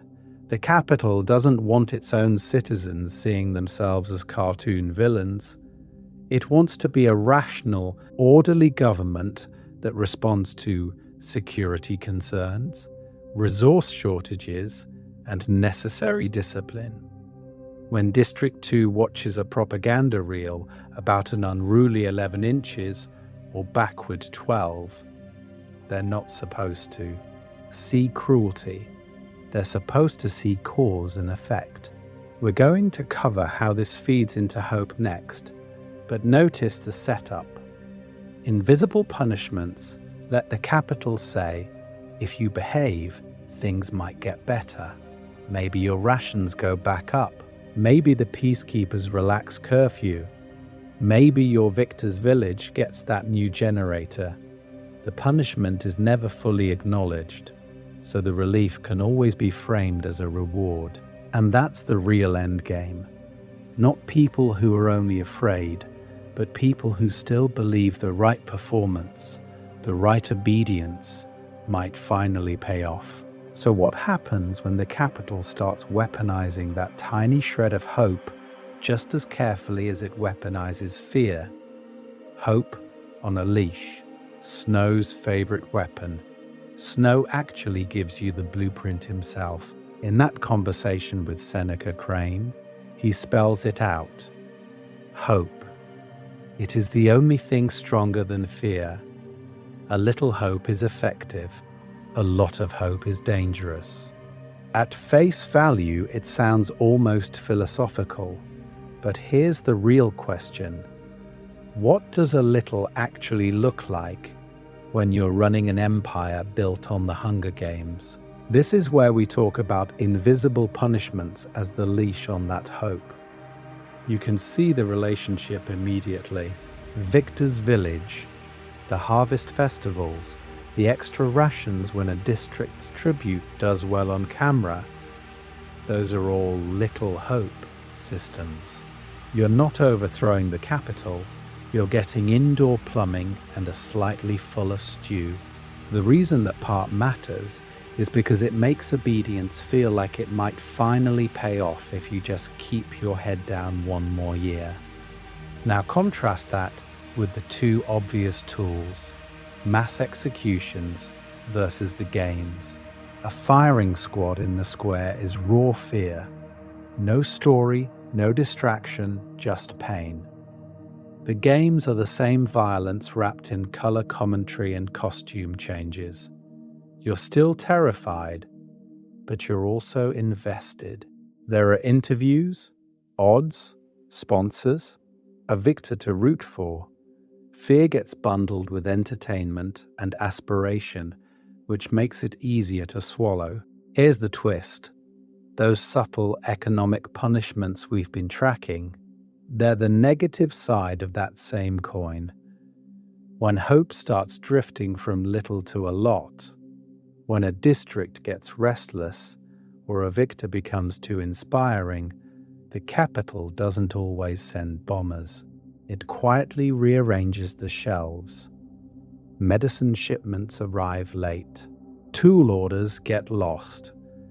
Peacekeeper patrols double. But officially, it's for your safety. Your district's quota jumps, so the mines or the orchards get more dangerous. No one announces, you are being punished for getting ideas. The disappointment just shows up over and over until people link rebellion with things mysteriously getting worse. There is a lot to uncover here, because this is Snow weaponizing hope itself. Victor's Village promises safety, but then the quarter quell reaping yanks that promise away. Districts 1, 2, and 4 are rewarded with better training and food, while places like 12 become the cautionary tale on capital news. Why is 2 loyal and 12 unruly? The narrative is the punishment. Your failure to measure up becomes the explanation for your suffering. So Panem isn't just ruled by fear, it's ruled by engineered disappointment. Hope never quite delivers. The games hint that you could be the next victor, the next celebrity, the next district that finally gets that generator. And when it doesn't happen, you blame your bad luck, not the system. You keep chasing instead of fighting. But what happens when someone finally notices the pattern and starts turning that disappointment back on the capital? The nicest house in town. Inequality as a daily reminder. So when someone finally notices the pattern, what do they see first? Not a whip, not a bomb. They see a house. Winning the Hunger Games earns you a mansion in the Victor's Village. On paper, that sounds generous. But here's the real question. Why does the capital make that mansion the nicest house in town and then park it right next to people who are freezing and starving. You walk up the hill in District 12 and it hits you. The victors' houses have glass windows that actually seal. There's a working heater, hot water on command, pantries with real coffee, oil, even jars of preserved fruit. At face value, it's a reward for surviving the arena. But then you turn around, and below that neat little circle of homes, you see the seam. Roofs patched with tar, kids in threadbare coats, families burning furniture just to stay warm. The relationship between those two images is the point. The capital doesn't have to put up a billboard saying the system works. It just lets you stare at the one place where it seems to have worked.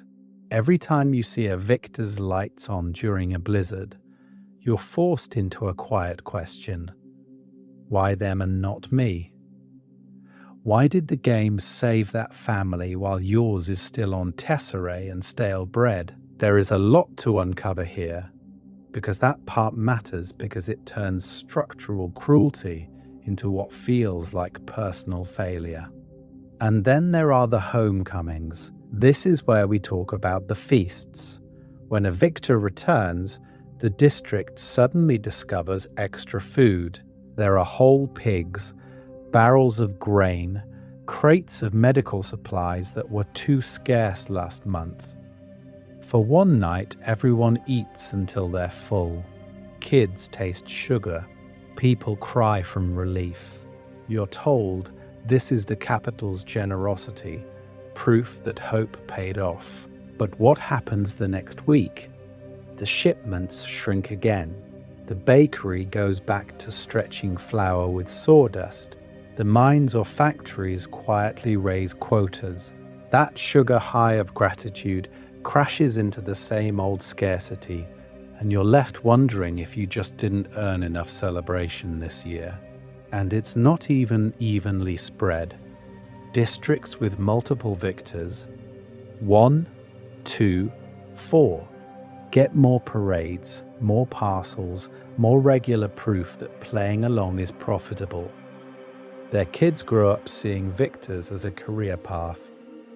In places like 11 or 12, years go by with nothing. No new houses, no extra rations, just the empty victor's village. Or worse, no village at all. So why does that absence feel so heavy? Because the capital has set the standard right in front of you, then withholds it.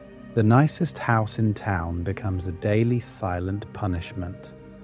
Every cold night, every empty shelf is framed as something you simply haven't deserved yet. Your suffering starts to look less like oppression and more like a bad performance. And once you believe that, how do you even begin to imagine punishment working any other way? Making community aftershocks. How a district changes when it's disciplined. Once you've accepted that suffering is just a bad performance, something strange happens when the capital disciplines your district. You don't look up, you look sideways. Work gets harder. The quota quietly jumps.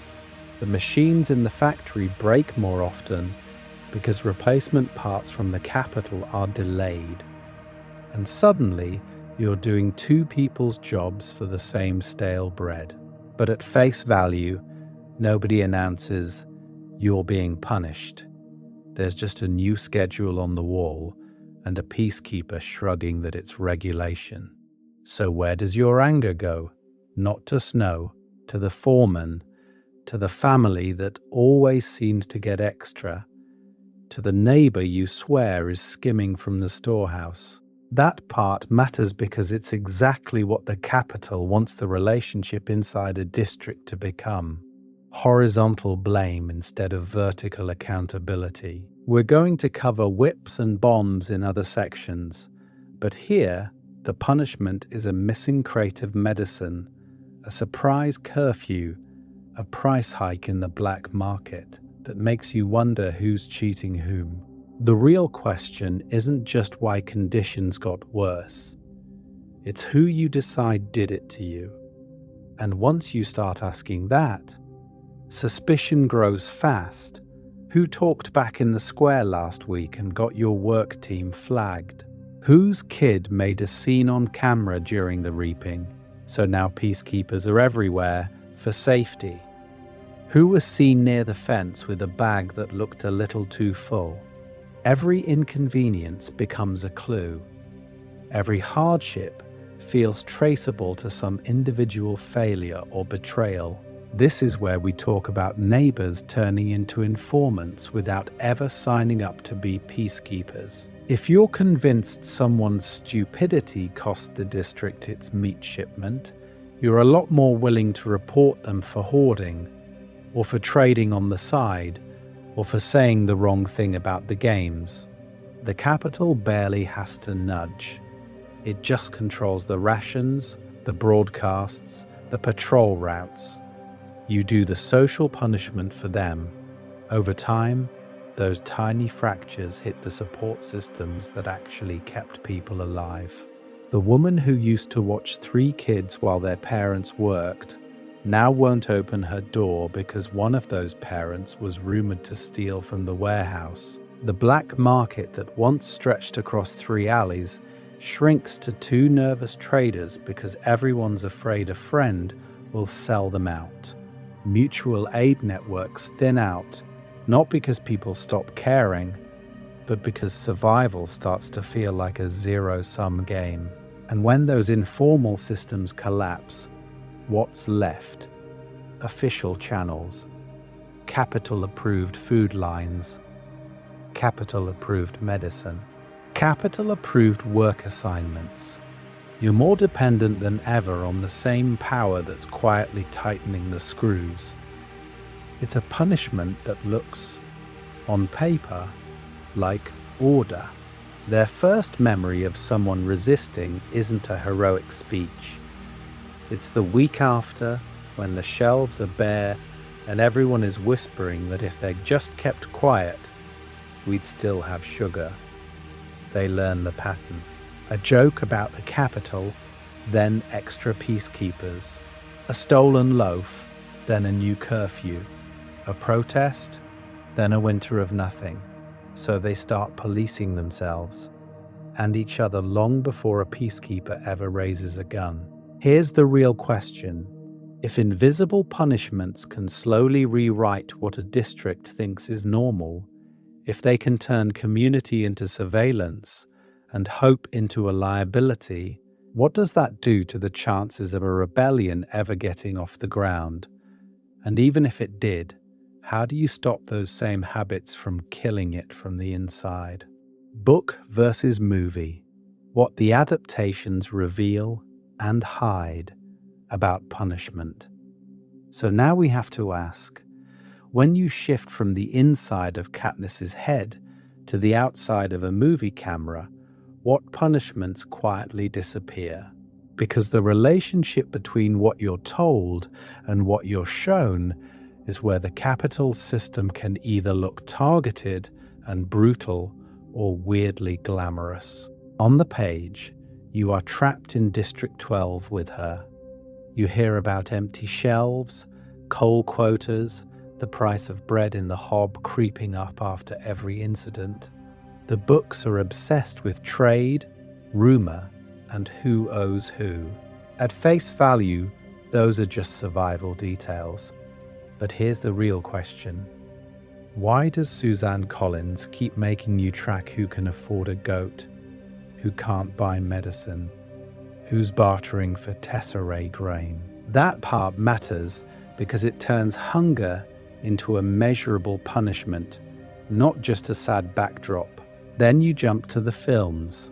Suddenly the camera is in love with spectacle. The games arenas, the parade of tributes, the capital fashion. Those are visually stunning, and they need to be for a blockbuster. But there is a lot to uncover here in what gets crowded out. When the frame is full of fire capes and Caesar Flickerman's teeth, It's harder to notice that no one is talking about what a delayed shipment of oil does to an entire district's workday. Take the destruction of the Hob. In the book, it's not just, oh no, Katniss's favorite market burned down. It's an economic execution. You see how every illegal trade network vanishes overnight, how people who relied on that black market suddenly have nowhere to sell or buy, how the fear of being associated with it becomes its own soft punishment. In the film, the Hob goes up in flames in basically one beat. It reads as a quick consequence for Katniss's rebellion, not a long-term strangling of 12's underground economy. This is where we talk about how adaptation can accidentally side with the capital's narrative. By centering arenas and couture, the movies reinforce the idea that punishment is mostly public, loud, and televised. You start to think the real danger is the whip, the bomb, the execution stage. But the quieter forms, the missing medicine, the sudden curfew, the unexplained new quota, barely register on screen, even though in the books they're everywhere. Pattern interrupt for your brain. Next time the movie cuts away from an uprising to a different district or to Snow's balcony, pause and ask, okay, what punishments are happening off screen right now? Who just lost their job because a cousin was seen near a protest? Which shipment of grain is mysteriously late as a warning? We're going to cover specific capital tactics later, but you can already start training your eye to look for what isn't there. So when you re-watch, don't just track the lashes and explosions, look for missing infrastructure. Ask where the food is coming from, who's guarding the trains, why a district suddenly looks a little more desperate. Because once you start noticing those invisible cuts, the games stop being a yearly show and start being the tip of a punishment system that never turns off. A day in the life under quiet sanctions. So what does that actually feel like on the ground? Not as a map of trade routes, but as one person's Tuesday. You wake up in District 6 or 10. It doesn't really matter which because the pattern is the same. The siren hasn't gone yet, but you're already awake, staring at a ceiling with a new crack in it. Back then, a morning like this meant you were just tired.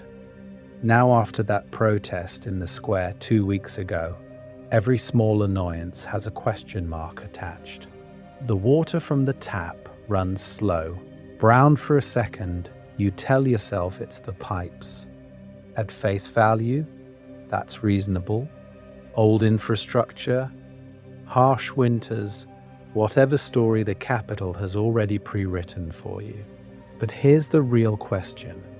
Why did the pressure drop the same week the Peacekeepers started patrolling with heavier weapons and new faces? On the walk to the depot, you pass the clinic. The line is longer than you've ever seen. People aren't bleeding, they're waiting. A mother with a feverish kid, an old man clutching his chest, a mechanic with a bandaged hand who should be back at work. Someone whispers that the last shipment of medicine got delayed. The Capital broadcast playing on the tinny speaker above the door says it differently. Temporary supply adjustments, shared sacrifice, the promise that loyal districts will see relief first. There is a lot to uncover here in that one sentence. At work, a new notice is nailed to the wall. Increased quotas, longer shifts. No explanation beyond a line about supporting stability after recent disruptions. You know what those disruptions were. A foreman who refused an unsafe order, a few workers who didn't stop talking when the anthem played. This is where we talk about relationship as punishment. The capital doesn't need to name the offense. It just changes the terms of your day. On your lunch break, you go to the market. The shelves aren't empty exactly. They're thinned out. The cheap grain is gone. The medicine store is closed. Meat costs more than it did yesterday, and no one can say why. The vendor shrugs, mutters something about fuel prices, about trains being rerouted to priority districts. Overhead, the screen shows a Capitol host smiling, praising the resilience of Panem, reminding you that some districts must carry a heavier load so the games can go on. Necessary hardship. Nothing to be angry about, if you believe the frame. By evening, a rumor spreads. The Harvest Festival is cancelled. Official reason: budget constraints, a need to focus on essential services. Unofficially, everyone remembers the chants that broke out at last year's celebration. You can't prove the connection. That part matters because it keeps you doubting your own pattern recognition. From outside, nothing dramatic has happened. No bombing, no public execution. From inside, every part of your life just got a little harder. And that's exactly how the Capitol wants it. Punishment you can feel, but can't quite point to. So the next question is, how do you fight a system that's designed to never leave fingerprints? Speculative sanctions. What probably happened after the berry stunt? So when Katniss pulls out those Nightlock berries, what actually happens to District 12 afterward? On the surface, you only see a few big shocks. New Peacekeepers shipped in. The hob burned out. Gale tied to a post and whipped nearly to death. President Snow suddenly very interested in one teenage victor from a coal town. At face value, that looks personal. Snow versus Katniss. But here's the real question. What happens that no one can put on a poster or a newsreel? This is where we talk about sanctions that never get named, only felt. Economically, 12 is fragile. The Capitol owns the trains, the medicine, the tools in the mines. So if Snow wants to punish the district for producing a rebellious victor, he doesn't need to bomb the scene. He just has to adjust the numbers. Coal quotas tighten, miss a target by a fraction, and suddenly the next shipment of grain is a little smaller or delayed due to weather. Officially, it's logistics. Unofficially, it's starvation with paperwork. There is a lot to uncover here. Imagine inspectors arriving more often, clipboards in hand talking about quality control. On paper, they're making sure the coal meets Capitol standards. In practice, they're shutting down shafts for minor violations, forcing longer hours in the remaining ones, and writing up anyone who even looks tired. You don't get a speech that says, "This is because of Katniss." You just get more accidents, more fines, more empty shelves. Food is the easiest lever. The Capitol already rations every district. After the berry stunt, they don't have to announce a cut. They just send fewer medical supplies, raise the tesserae threshold, make winter shipments arrive a week late. People blame the storm, the rail lines, bad luck. The real reason is the relationship between Snow's pride and 12's hunger. Then there's information control. Capitol media can't show Katniss as a pure symbol of hope, so they reframe District 12 itself. Suddenly you get segments about unruly coal workers, dangerous unrest, subtle language that paints 12 as unstable. Why does that matter? Because once a district is branded a problem, harsher peacekeeper tactics look responsible, not vindictive. And any other district thinking of sympathizing with 12, they see that label and think twice. Regional effects make it even colder. Districts that trade informally with 12 Passing extra food, spare parts, medicine might find those trains searched more often. A quiet warning here, a confiscated crate there. Maybe a foreman in 11 is told, off the record, that over-associating with 12 could hurt their own quotas. No decree, just a shared understanding. 12 is radioactive. No one in 12 gets a memo saying this is the price of 2 victors and a handful of berries. But everyone feels the squeeze. Work is harder, food is scarcer, peacekeepers are meaner. The games are technically over, yet the punishment phase has started. And the worst part, most people will never be sure it was deliberate. Which raises the next question: what happens when a district finally starts to suspect it is? Speculative sanctions, after Rue, after Finnick, after Beatty. So when a district starts to suspect the squeeze is deliberate, what happens next?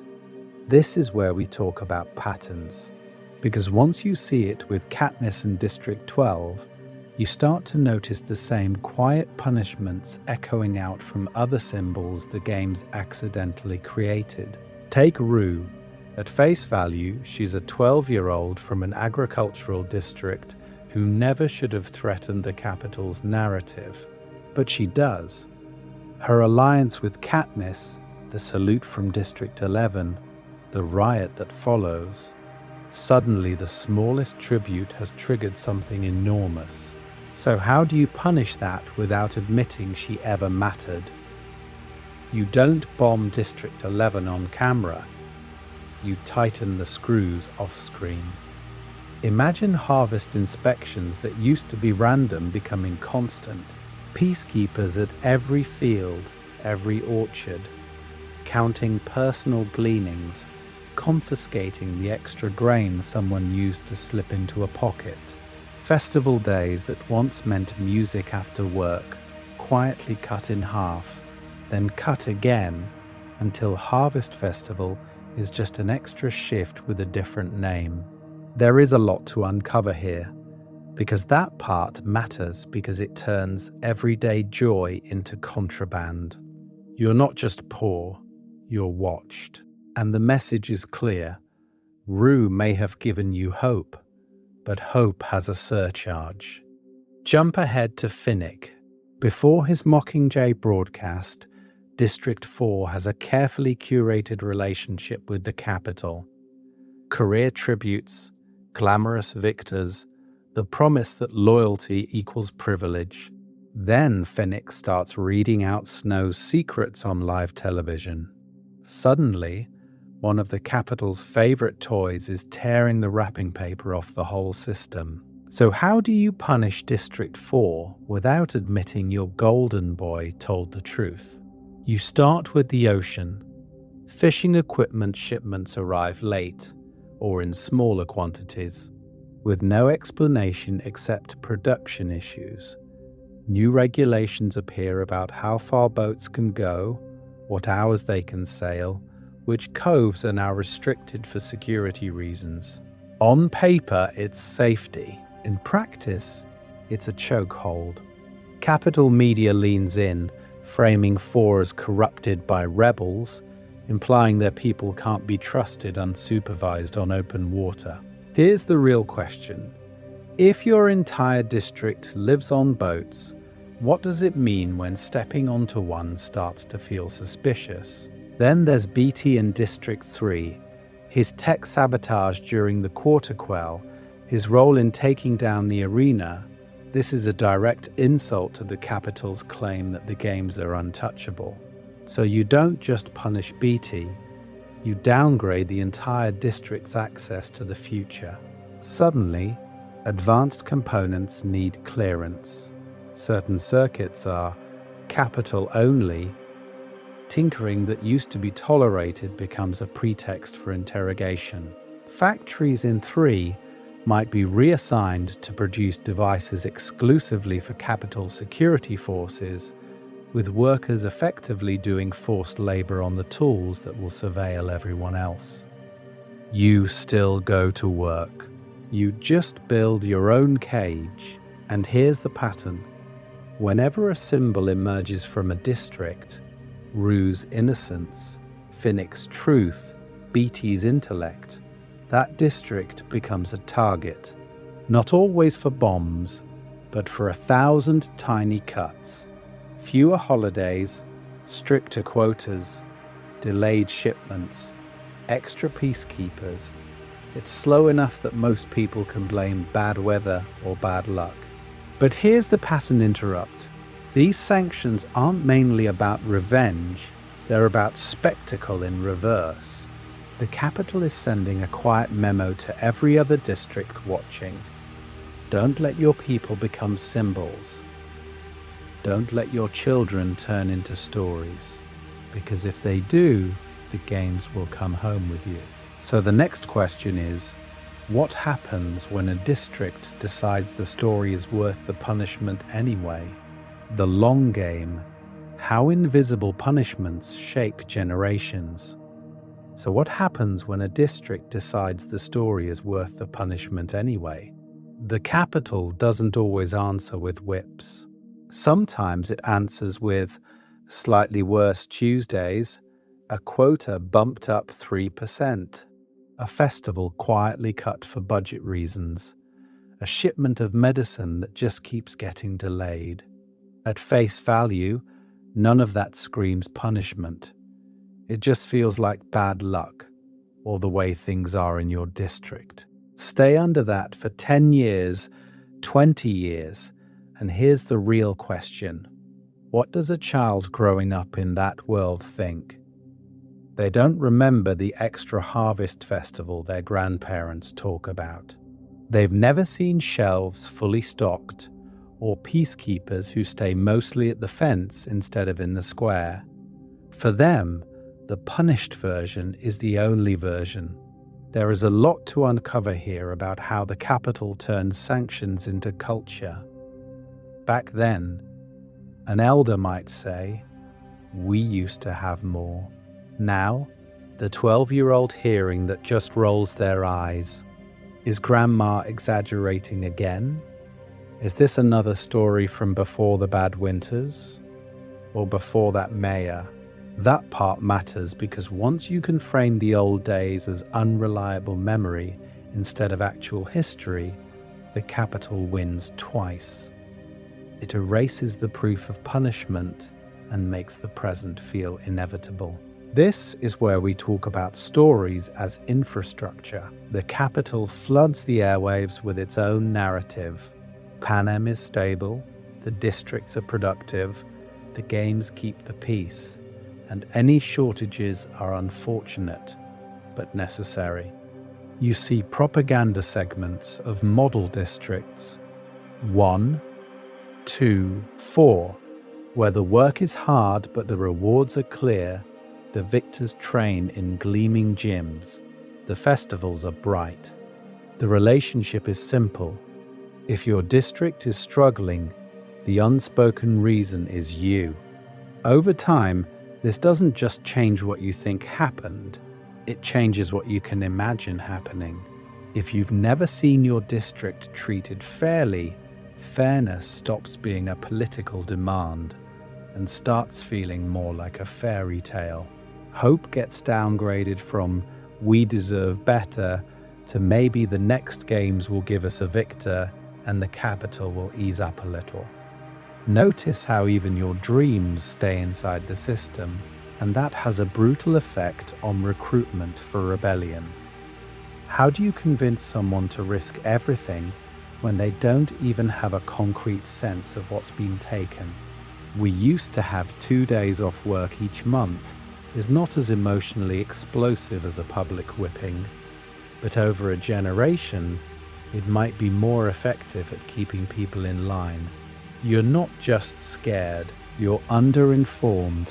So why did a rebellion happen at all?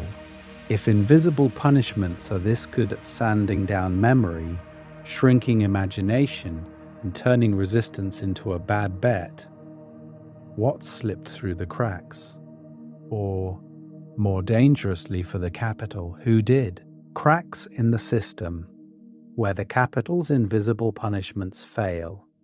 The answer starts in a weird place. Subtlety cuts both ways. If you can't prove you're being punished, you also can't prove you're not. And that uncertainty?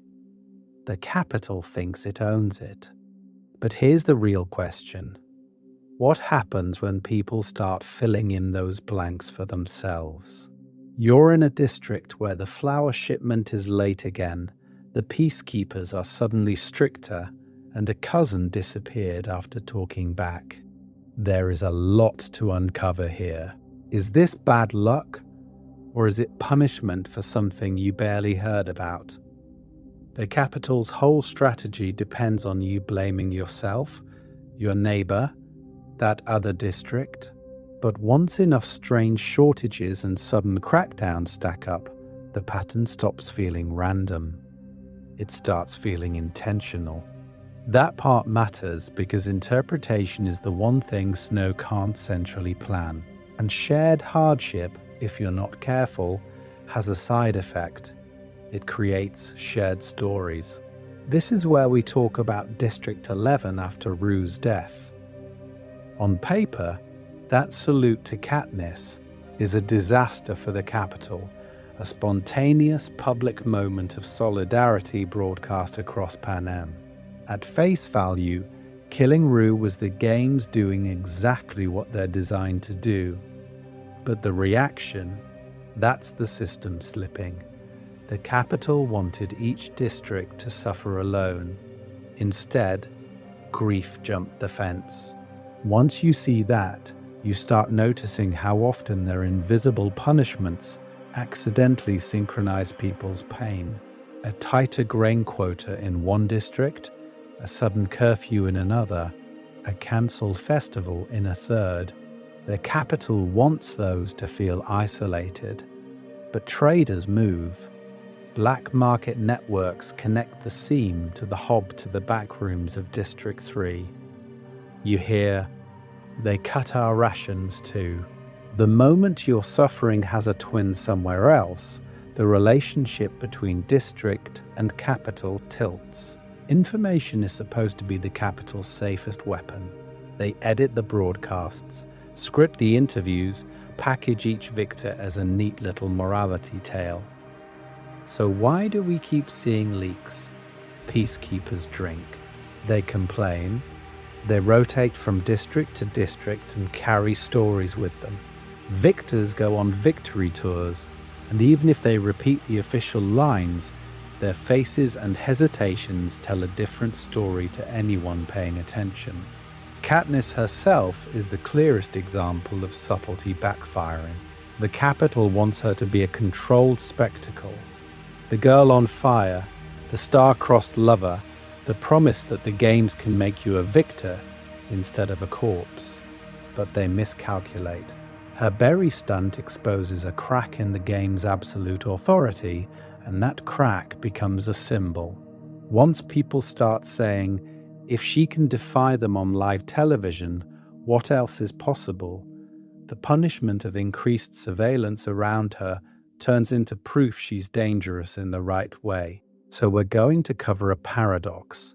Invisible punishments are powerful precisely because they're hard to trace. But that same vagueness makes them leaky, misinterpreted, and occasionally inspirational. Rebellion in Panem was both unlikely and inevitable. Unlikely because most people never see the full pattern. Inevitable because enough of those cracks line up for a few key people to glimpse it.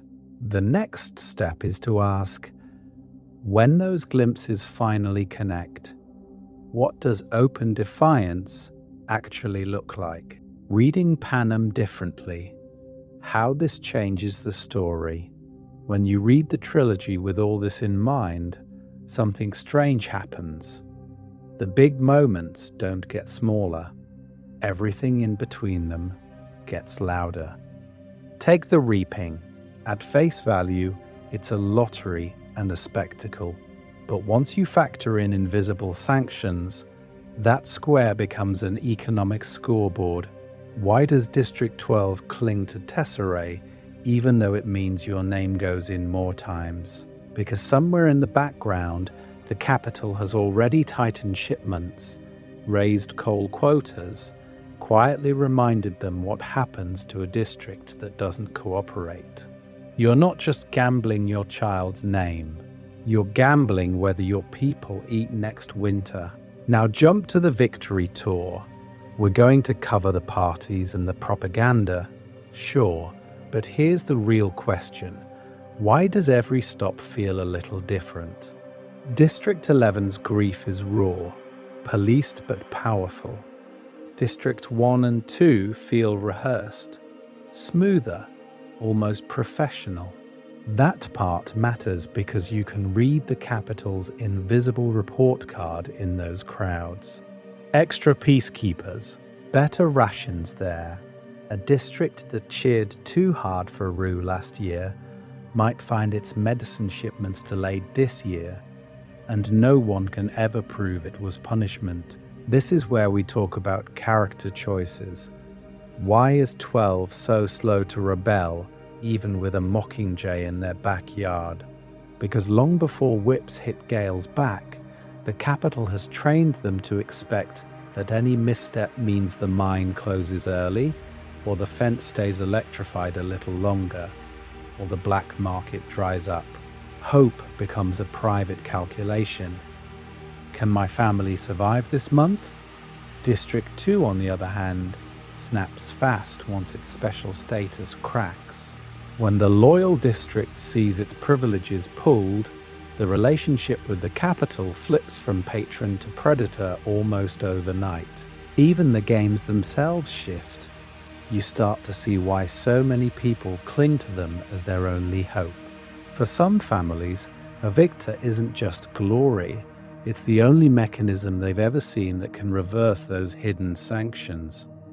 Win, and suddenly your district gets a celebration, extra grain, a brief easing of pressure. Lose, and nothing changes. The arena is brutal, but at least the rules there are posted. And that's the horror. The real terror of Panem isn't just kids killing kids on camera. It's the way the capital rearranges entire lives between chapters, in forms, quotas, and random inspections the characters themselves only half understand. Fear is public. The paperwork of fear is not. So where does that leave hope? Tiny, individual. You hope your name isn't drawn. You hope your shipment arrives. You hope your district isn't next. Invisible punishments are the mechanism that keeps hope from ever scaling up into we instead of me. Any attempt at collective hope risks triggering a sanction no one will admit is retaliation. And once you see that pattern in Panem, you start to notice how power in a lot of fictional dystopias prefers punishments no one can quite prove. Which raises one more question we'll need for the next section. What happens when someone finally decides to make those hidden costs visible? If you lived in Panem, spotting the punishments no one talks about, so let's test this in the most direct way possible. You, in Panem. Pick a district you feel pulled toward. Maybe it's 12, because you know the coal dust and the constant hunger. Maybe it's 4, with its trained swimmers and the promise of fish. Maybe it's 3, all wires and circuits. Or 11, fields forever and almost none of the harvest staying in your hands. Got it? Hold that district in your head. Now imagine this. One of your tributes just pulled a Katniss-level stunt in the arena. Not necessarily the berries, but something that embarrassed the capital on live TV. They became a symbol. People cheered a little too loudly. Here's the real question. What happens to you the next morning when you wake up in that district? Do you notice the market first? In 12, maybe the black market at the hob feels thinner. Salt costs more. Medicine that used to accidentally fall off a truck simply doesn't arrive. In 4, the nets are the same, but the prices the merchants get for fish suddenly drop because the capital has quietly recalculated trade rates. Nothing explodes. No sirens. Just numbers. Shifted a notch. Or maybe it hits as you walk to work. Extra peacekeepers at every corner. New faces, transferred in from 2 who don't know your family and don't look the other way. Curfews that used to be a rumor are now enforced. Random inspections at the factory in 3 or at the orchards in 11. At face value, it's all for security after recent unrest. That part matters because it gives the capital a reason that sounds responsible instead of vengeful. You turn on the broadcast that night. The tone has changed, hasn't it? Your district is suddenly passionate, volatile, in need of guidance. The host smiles too hard as they praise your brave victor while sliding in words that frame your home as a problem. There is a lot to uncover here in how the narrative shifts. The capital doesn't have to say you're being punished. They just have to make you feel watched. And here's where it gets really insidious. How easy would it be to blame anything except a coordinated response? Bad harvest this year? Must be the weather. Extra quotas at the factory, management's greedy. Fewer supplies on the train, bureaucratic mix-up.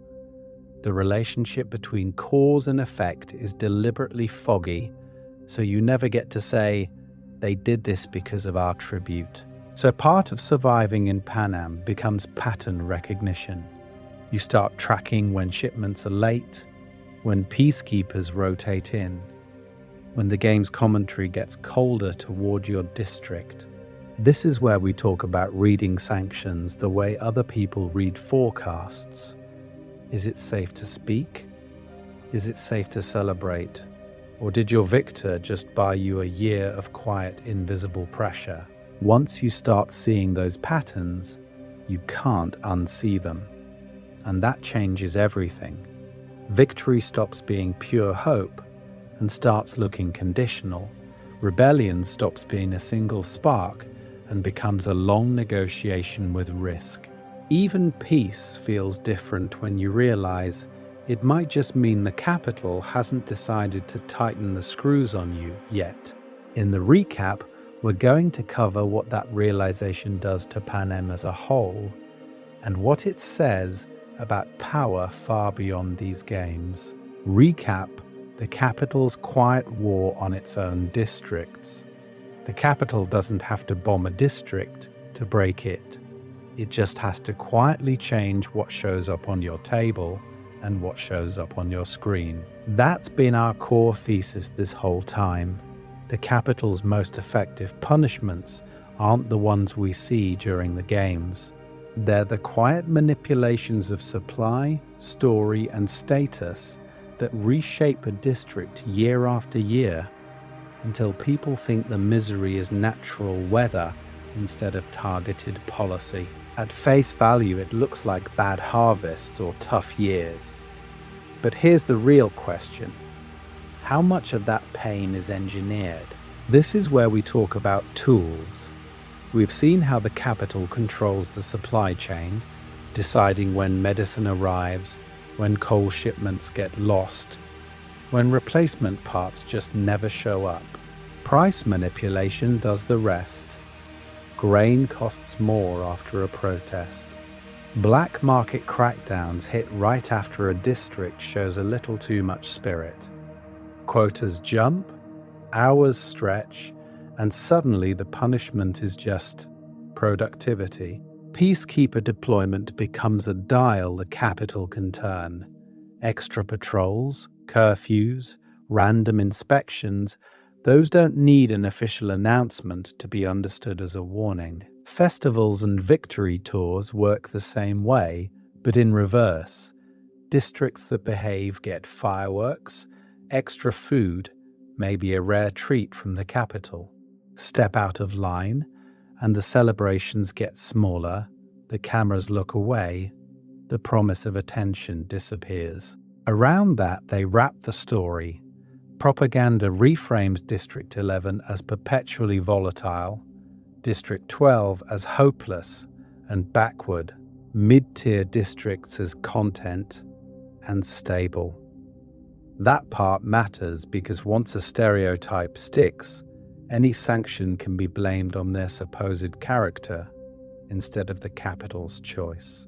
Victor's village becomes a prop in this narrative, proof that the system rewards obedience, even as victors live under surveillance, trauma, and the constant threat of being paraded back out. We walked through District 12 and 11 as case studies. 12 is the visible disaster with invisible layers, starving miners, rigged prices, and then a sudden upgrade in Peacekeepers when Katniss becomes inconvenient. 11 looks openly brutal, but notice the quieter aftermath of Rue's death and the salute. You never see the sanctions on screen, but do you really think shipments, quotas, or patrols stayed the same after that? And in the middle, the so-called ordinary districts. Not bombed, not heroic, just managed. They're the perfect targets for silent punishments after moments like the berry stunt, where the capital needs to remind everyone who sets the rules without creating martyrs. All of this points to one theme: managing hope, never letting it die completely. You still need volunteers, workers, but never letting it grow big enough to threaten the capital. The relationship between fear and hope becomes a thermostat, not an accident. The takeaway is uncomfortable. Once you see these systems, Panem stops feeling like distant fantasy and starts feeling familiar, a world where power prefers to hurt people in ways that never make the news. In the next section, we're going to cover what it would actually take to break that pattern, and why the capital is so terrified of anyone learning to read the quiet punishments for what they are. Your turn in the arena. Share your invisible punishment theories. So now that you've seen how the capital hurts people without leaving obvious bruises, here's the real question. What invisible punishment do you think they slipped past us? This is where we talk about your turn in the arena. Not the televised arena with mutts and cannons, but the quiet one the districts live in every day. In the comments, I want you to pick one district and one canon moment that should have consequences, and then design the capital's response using the tools we've been tracking: supply, story, or social control. Think about District 4 after Finnick starts hinting at capital secrets on camera. Does the fish mysteriously stop selling in capital markets so their quotas get doubled and their sleep gets halved? Or does the media start running soft focus pieces about unstable victors from the sea, so every future tribute from 4 is treated as dangerous before the games even begin? Or take District 7 after Johanna strips in the elevator and publicly mocks capital fashion. At face value, it's comic relief. But what's the quieter price? Maybe the capital rotates in a harsher peacekeeper commander who cracks down on timber accidents, or suddenly there's a new regulation about how far workers can travel from camp, cutting off black market trade. That part matters because it turns one victor's defiance into thousands of people's exhaustion. There is a lot to uncover here if you start treating Panem as a system instead of a backdrop. So your mini world-building exercise is this: choose a district, choose an incident, then answer 3 questions. How does the capital touch their supplies? How does it rewrite their story in the national feed? How does it tweak their social reality? Curfews, peacekeeper rotations, school lessons, to make sure the lesson sticks without ever announcing you're being punished. Drop your theory as if you're Snow's strategist explaining the plan to him. What's the reason you'd give to make it sound efficient, not cruel? Where's the twisted promise of hope you dangle so the district keeps chasing approval instead of rebellion? If you're into this kind of deep dive into Panem's mechanics, the relationship between victors, districts, and the capital's invisible hand, we're going to cover even more. There are other episodes on how different districts would redesign Victor's village, how specific victors accidentally become symbols, and how rebellion strategy has to work around these quiet punishments. And if you want to be there when we map out how peacekeepers are actually recruited, or how the capital keeps its own citizens in line with softer versions of the same tricks, make sure you're subscribed and plugged into the community so you don't miss it, because in Panem, the scariest punishments are the ones no one can prove. Now that you can see them, the next question is simple and terrifying. What would it actually take to break a system that punishes you for even noticing it exists? Bonus thought: could the capital have survived without the games? So here's the twist we haven't really talked about. If the capital is this good at invisible punishment, did it ever actually need the Hunger Games at all? On paper, the games are the capital's main weapon. They're the big annual threat, the ritual reminder of what happens if you rebel. But here's the real question. If you strip away the spectacle, how much of Panem's control machine is already doing the job without a single arena being built? Think about everything we've already seen. Trade routes the capital can tighten or loosen. Medicine that just happens to arrive late to a troublesome district. Peacekeeper rotations that surge after one act of defiance and quietly thin out once fear has settled back in. There is a lot to uncover here because those tools don't depend on a televised bloodbath, they depend on economic dependence and narrative control. So imagine an alternate history. The dark days still happen, the capital still wins, but instead of inventing the games, they double down on sanctions and stories. You'd still have districts whose rations mysteriously shrink after a work slowdown. You'd still have District 2 framed as the loyal model, rewarded with better food and training, while somewhere like 12 is branded unruly and punished through shortages. At face value, that just looks unfair. Underneath, it's a constant low-grade threat. Behave, or your children starve. Would that be enough to keep everyone in line? Probably, for a while. Economic punishment is quiet but brutal. And if the capital controls the history books and the broadcasts, it can erase the memory of resistance and sell a story where rebellion never works. That part matters because once you control both the bread and the narrative, most people never even get to the stage of open revolt. So then why create the games at all? One reason is spectacle for capital citizens, sure. They need a story too, that they're heroic spectators in a grand tradition, not beneficiaries of a slow-motion hostage situation. But the games also justify permanent militarization. Peacekeepers, surveillance, hovercraft, all framed as necessary security for an event that happens every single year. No games means you suddenly have to explain why you're pointing guns at your own country during peacetime. Now flip it again. What if, sometime before Katniss, the games were abolished, but all the other punishments stayed? No reaping, no arena, no victors, Just quotas, curfews, price manipulation, and carefully edited news. Would rebellion be easier because there's no annual trauma to divide districts against each other? Or harder because you lose the shared horror that eventually unites them? This is where we talk about mental homework.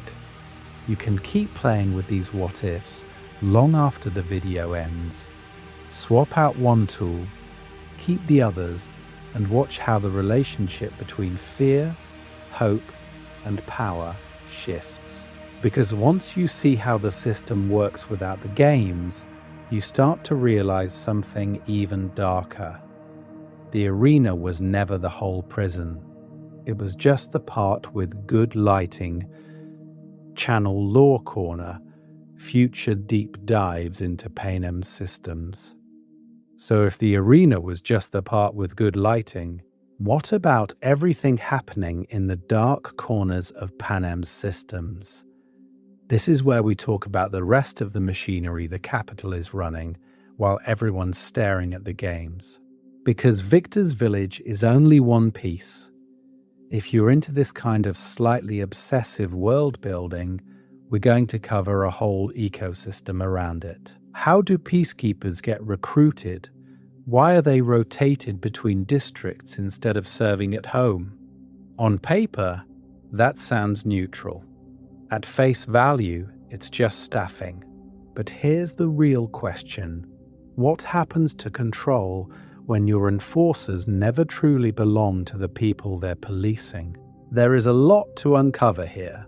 Peacekeeper rotations are basically a mobile prison wall. They keep districts from forming real relationships with the people holding the guns. Then you add capital citizen propaganda on top of that. Why does the average capital viewer honestly believe District 12 is unruly and District 2 is loyal and heroic? That part matters because those stereotypes justify which districts get punished with shortages and which get rewarded with better food, training, and the hope of becoming a career victor. That's the bigger project this video lives inside. We're treating Panem as a fully functioning world, not just a backdrop for Katniss sprinting through forests. When the capital delays medicine to one district after a minor protest, or suddenly tightens work quotas in another, that's economic punishment. When they quietly bump up peacekeeper patrols after a song spreads through the mines, that's social control. None of it makes the highlight reel, but it absolutely shapes who rebels and who stays afraid. So if your brain is already jumping to trade routes, black markets, and which district secretly supplies whose contraband, you're in the right place. We've got or are building series on district-by-district economic breakdowns, on how capital media edits history to decide who's allowed to become a symbol, and on Victor psychology, what decades of being a living warning sign does to someone's mind and to their relationship with their home district. If you enjoy zooming out and asking, what's the system behind this scene? Stick around. Your comments and theories are basically our research prompts. You point out a throwaway line about ration cuts, and suddenly that's a whole episode on invisible punishments. You argue that District 4 isn't as privileged as it looks, and now we're mapping out internal class divides inside the so-called favored districts. To make it easier to fall straight down the Panem politics rabbit hole, we've bundled these into playlists, one for capital control tactics, one for district economies, one for victors and the afterlife of the games. You can start anywhere, but they all talk to each other. For now, let's bring it back to this video. We've looked at Victor's Village, we've hinted at the wider system. So how does the capital actually punish entire districts without a single public execution, and still have everyone blame bad luck instead of snow? Final sign-off, watching the capital with new eyes. The answer is almost never a firing squad. It's an empty shelf. You walk into a shop in District 7, and the medicine that was always there just isn't.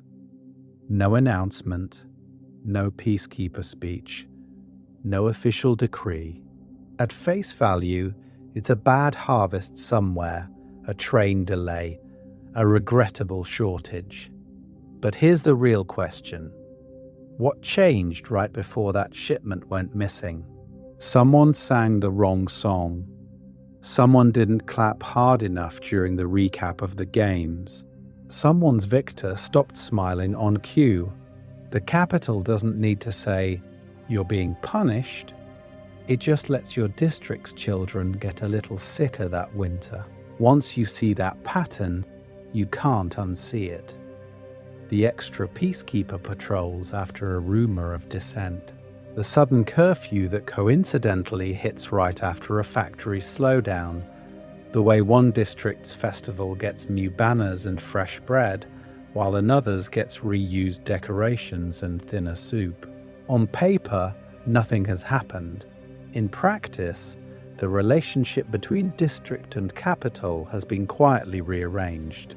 That part matters because power in Panem almost never introduces itself honestly. Snow gives you a speech about unity. The real story is in who gets their rations cut the month after. The cameras show you the victor's crown.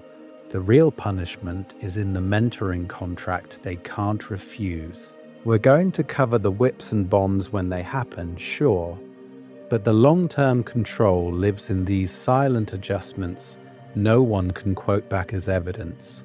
So when you go back to the books or the movies, try watching for what's missing instead of just what's shown.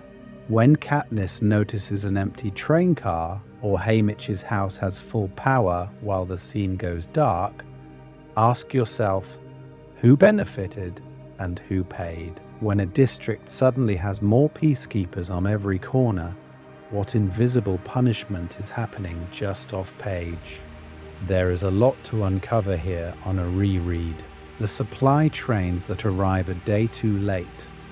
The game's commentary that quietly erases a difficult victor.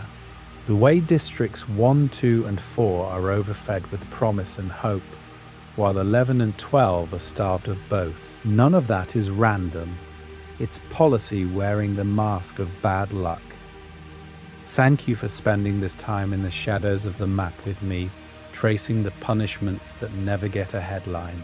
It's always a privilege to dig into why these stories work the way they do, and why they still feel uncomfortably familiar. So the next time you see an empty shelf, a delayed shipment, or a sudden rule that just appeared, pause. Ask the question Panem is trained not to ask. Who wanted this gap? Stay curious, stay suspicious of easy explanations, and remember, in any world built on the games, the safest thing you can do is notice what you were never meant to see.